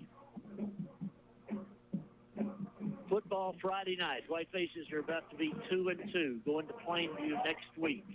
And the Matadors are about to be 2-2. And again, their 2 losses came, I think, by a total of 6 points. Wide side to the right for Estacado out of the shotgun formation. Give it to the tailback. Big hole up the middle. He's got 15. He's got 20. Finally down at the Hereford 25-yard line. With Whitefaces, that was Urbanczyk. Who else? Urbanczyk was the primary tackler there, but it's a gain of 19 yards. Ross has gone, where is he, on 136 yards? 136 yards rushing for the freshman tailback. You might hear his name again over the next few years, Bobby Ross. Here is the give. Kind of a different tailback and a good defensive play. No gain on the play. Good job by the Whitefaces. Second and 10 for the Matadors. The stop made by Altman here on the near side. That time. Good job. Yeah, definitely we'll hear about Bobby Ross in the future. Clayton Altman, the defensive end or defensive tackle here on the near side. Martinez again, the freshman in the middle. Far side of that slot for the Whitefaces is, I can't see. They won't turn where I can see. But it's second down, and we'll call it second and 9 for the Matadors. They made a change now at quarterback. Give it to the tail. No, they haven't. Tailback gets wide left, and he's inside the 20-yard line, out of bounds over there on the far side. And it's another first down. Flag came flying in on that one from the back judge. See what that's about. That's Garcia, who's in, or pardon me, Garcia, that's Ross, who's a junior, who's in at running back. This one's coming back. There's the flag that Lane mentioned, and so the penalty brings it. It was from the end of the play. It was about a 15-yard gain, and back to the line of scrimmage, which makes it second down and 9 all over again. So second and 9, 4:30 left to play. The clock ticking away here. The Whitefaces trailing 27-0 here at Whiteface Field. Good crowd. We've had 3 home games, and all of them have been well attended. Whiteface fans supportive. Whiteface players doing their darndest here tonight, but the Matadors just having their way with Hereford. The Matadors using, to their credit, all the 40 seconds here, not trying to run up the score, but again, they're going to run plays. We're going to have to stop them or they're going to score again. Second and 9. Give it. And that's Ross back in at tailback. And the freshman has the touchdown on the far side. He runs through a couple of arm tackles, and he goes into the end zone now. It is 33-0 with the point after upcoming.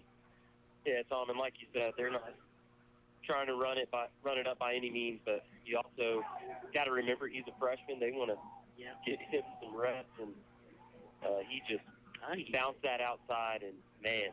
I think he's had enough reps myself. I think he could go on home. That was a 25-yard run, his first touchdown of the night. He has got 160 yards plus rushing in the ball game. They'll try to add the point after, and there's 3:49 to play, and it is up and good. 34-0 Estacado. Matadors kickoff You had 1 minute.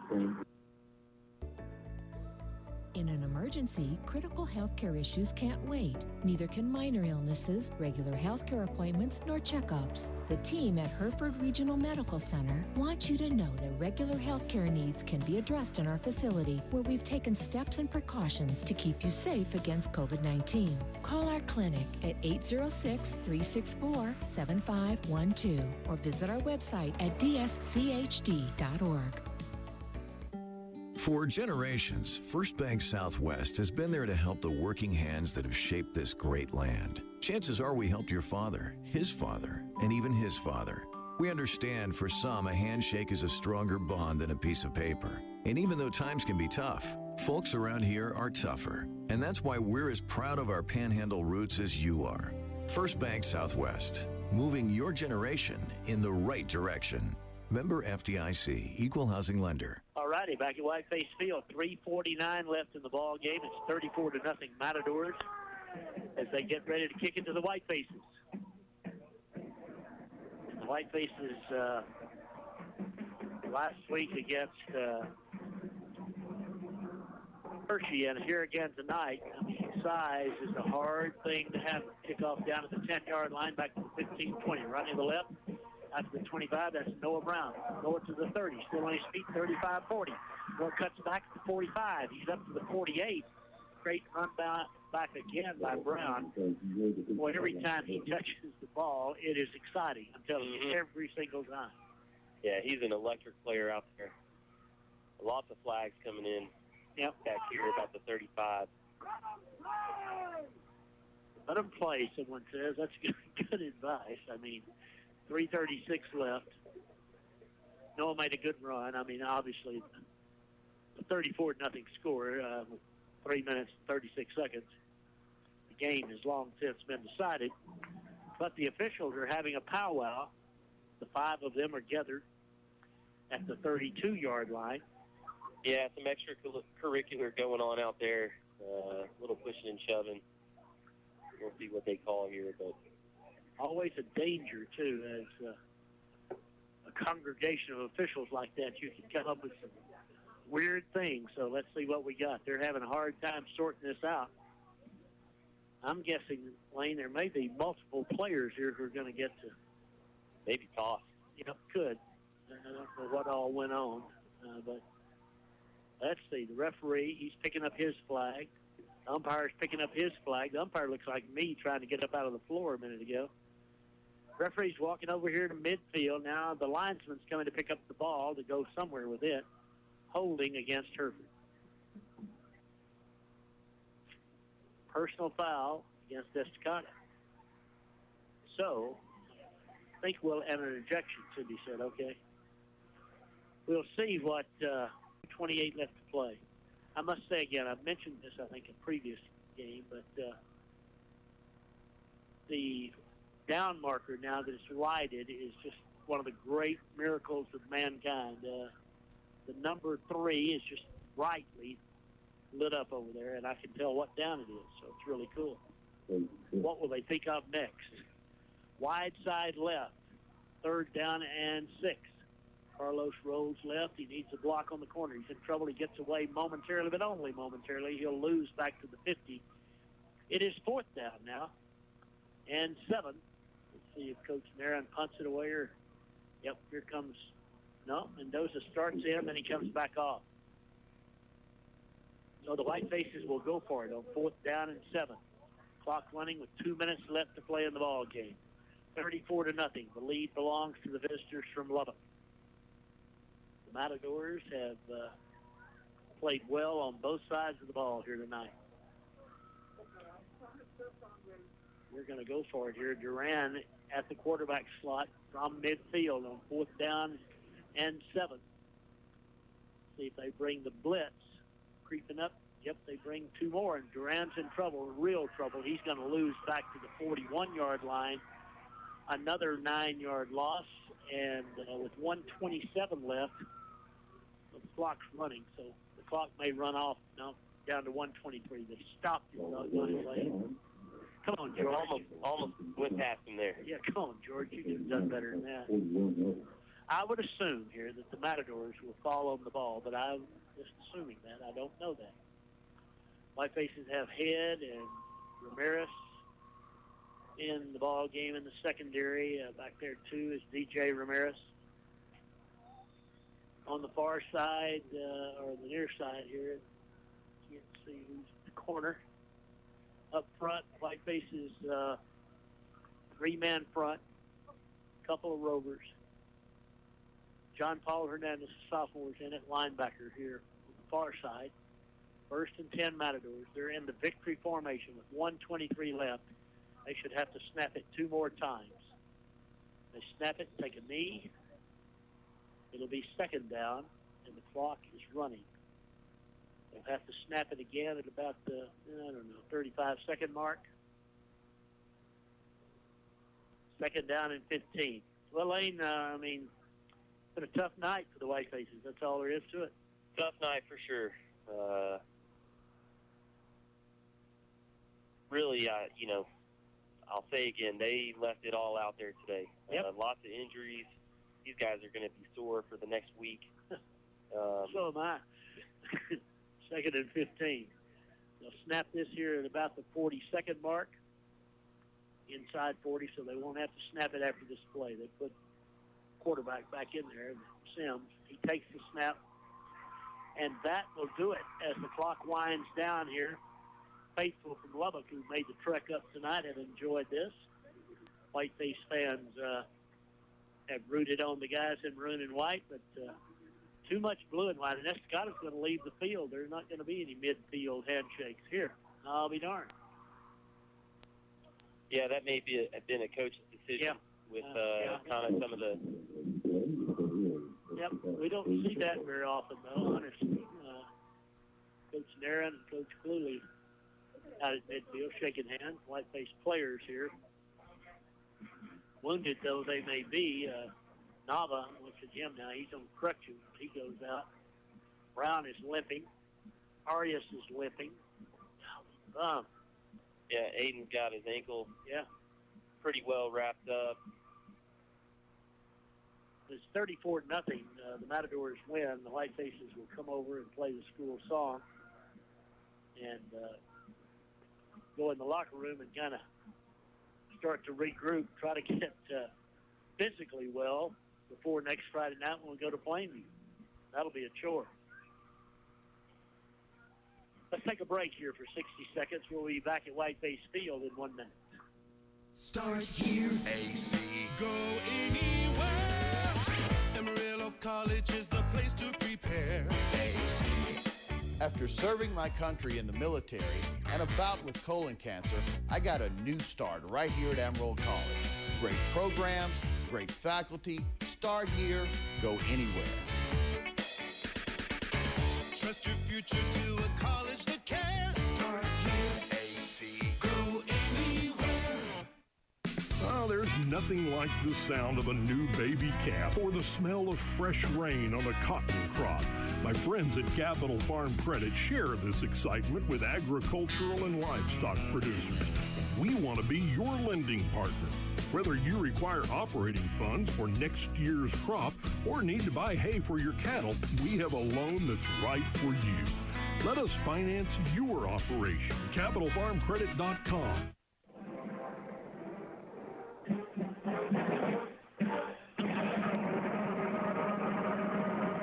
Well, the Whiteface cheerleaders, players, and the Mighty Maroon Band, they're kind of capping off the night. Again, they've moved that lawn chair with the straw hat back out on the field, honoring Miss Sid here this evening, the 49-year teacher at Hereford High School and the 47-year cheerleader sponsor who passed away just yesterday.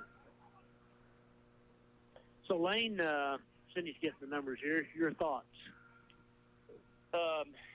Like we said all game, we were outsized. They, especially on the offensive side, their bigger players were also just as fast. And I said it earlier, too, not to discount the Whitefaces. Man, they played hard. They gave it everything they could tonight, but we just couldn't really find anything that worked for us against them. On the night, 6 first downs for the Whitefaces, 22 for Estacado, 74 yards rushing for Hereford, 214 Estacado, 76 passing, 261 Estacado, 150 total yards for the Whitefaces, 475 for the Matadors. They were 13 out of 21. We intercepted 1 pass, Zevin Gonzalez. We were 6 out of 11. 6 punts for 30-yard average for Mendoza. We didn't lose a fumble. They had a couple of fumbles, didn't lose either. Penalty yards, they had 7 for 70. We had 4 for 20. We had 2 or 3 offsetting penalties there late. We did have 102 return yards, but the Matadors just too much. Individually for the Whitefaces, 51 yards rushing for Garcia, most of them coming on that big run in the first half that got us down there to the lip of the cup. 7 for 27 for 7 for 24 for Miguel Carrillo. The Whitefaces, Mendoza caught a pass for 32 yards. Brown caught 3 for 38 yards. But again, Ross had 161 yards rushing. The freshman did, and a touchdown. They, again, passed 68 yards, 99 yards, and 49 yards for their 3 leading receivers. And, I mean, they just got a lot of weapons. Yeah, Ross was just a different type of player than I think we've seen and I think we will see. He was a beast out there tonight. Well, you can just imagine. I mean, a freshman running back that big already, and you've got to assume that he's going to have some pretty good days ahead of him. And I would imagine before it's all said and done, he'll have some opportunities to go play somewhere under some real bright lights. But that's a long way down the road. Coach Nairn talking to the crew here. Tip of the hat to Coach and the assistants and the Whiteface players. Again, banged and bruised and battered, we kept on keeping on. Yep, till the very end there. Till the end of it, we did. Played as hard as we could, but the Matadors at 2-2 now, as are the Whitefaces, as we go to Plainview next week. So that's going to do it for tonight. We'll be, by the way, next Friday night we'll be in Plainview. Then next Saturday we'll be in Canyon. We'll start district play in volleyball against the Canyon Eagles. Right. Lady Whiteface is now 31-2 after their win tonight at Palo Duro. Congratulations to Coach McCracken and them. And tennis team, Coach Crouch, are now 3-0 in the district, have beat Canyon this week. And the cross-country team keeps running well. So tip of the hat to all them. Great performance by the Mighty Maroon Band here tonight, and former band master, if you will, Clay McNeely, celebrating his birthday. The school board president celebrating his birthday today. So happy birthday, Clay. Should be back home for homecoming is our next one, right? That's right. Yeah, we ought to be here for homecoming, I think. I think that's almost mandatory. But we will. We'll play Andrews here for homecoming 2 weeks from tonight. So that's going to do it for us. Whitefaces lose 34-0. For all your Whiteface sports sponsors and for Lane Formby and Cindy Simons, this is Tom Simons. Thanks for joining us. We'll see you next week with more Whiteface football. Dave Smith.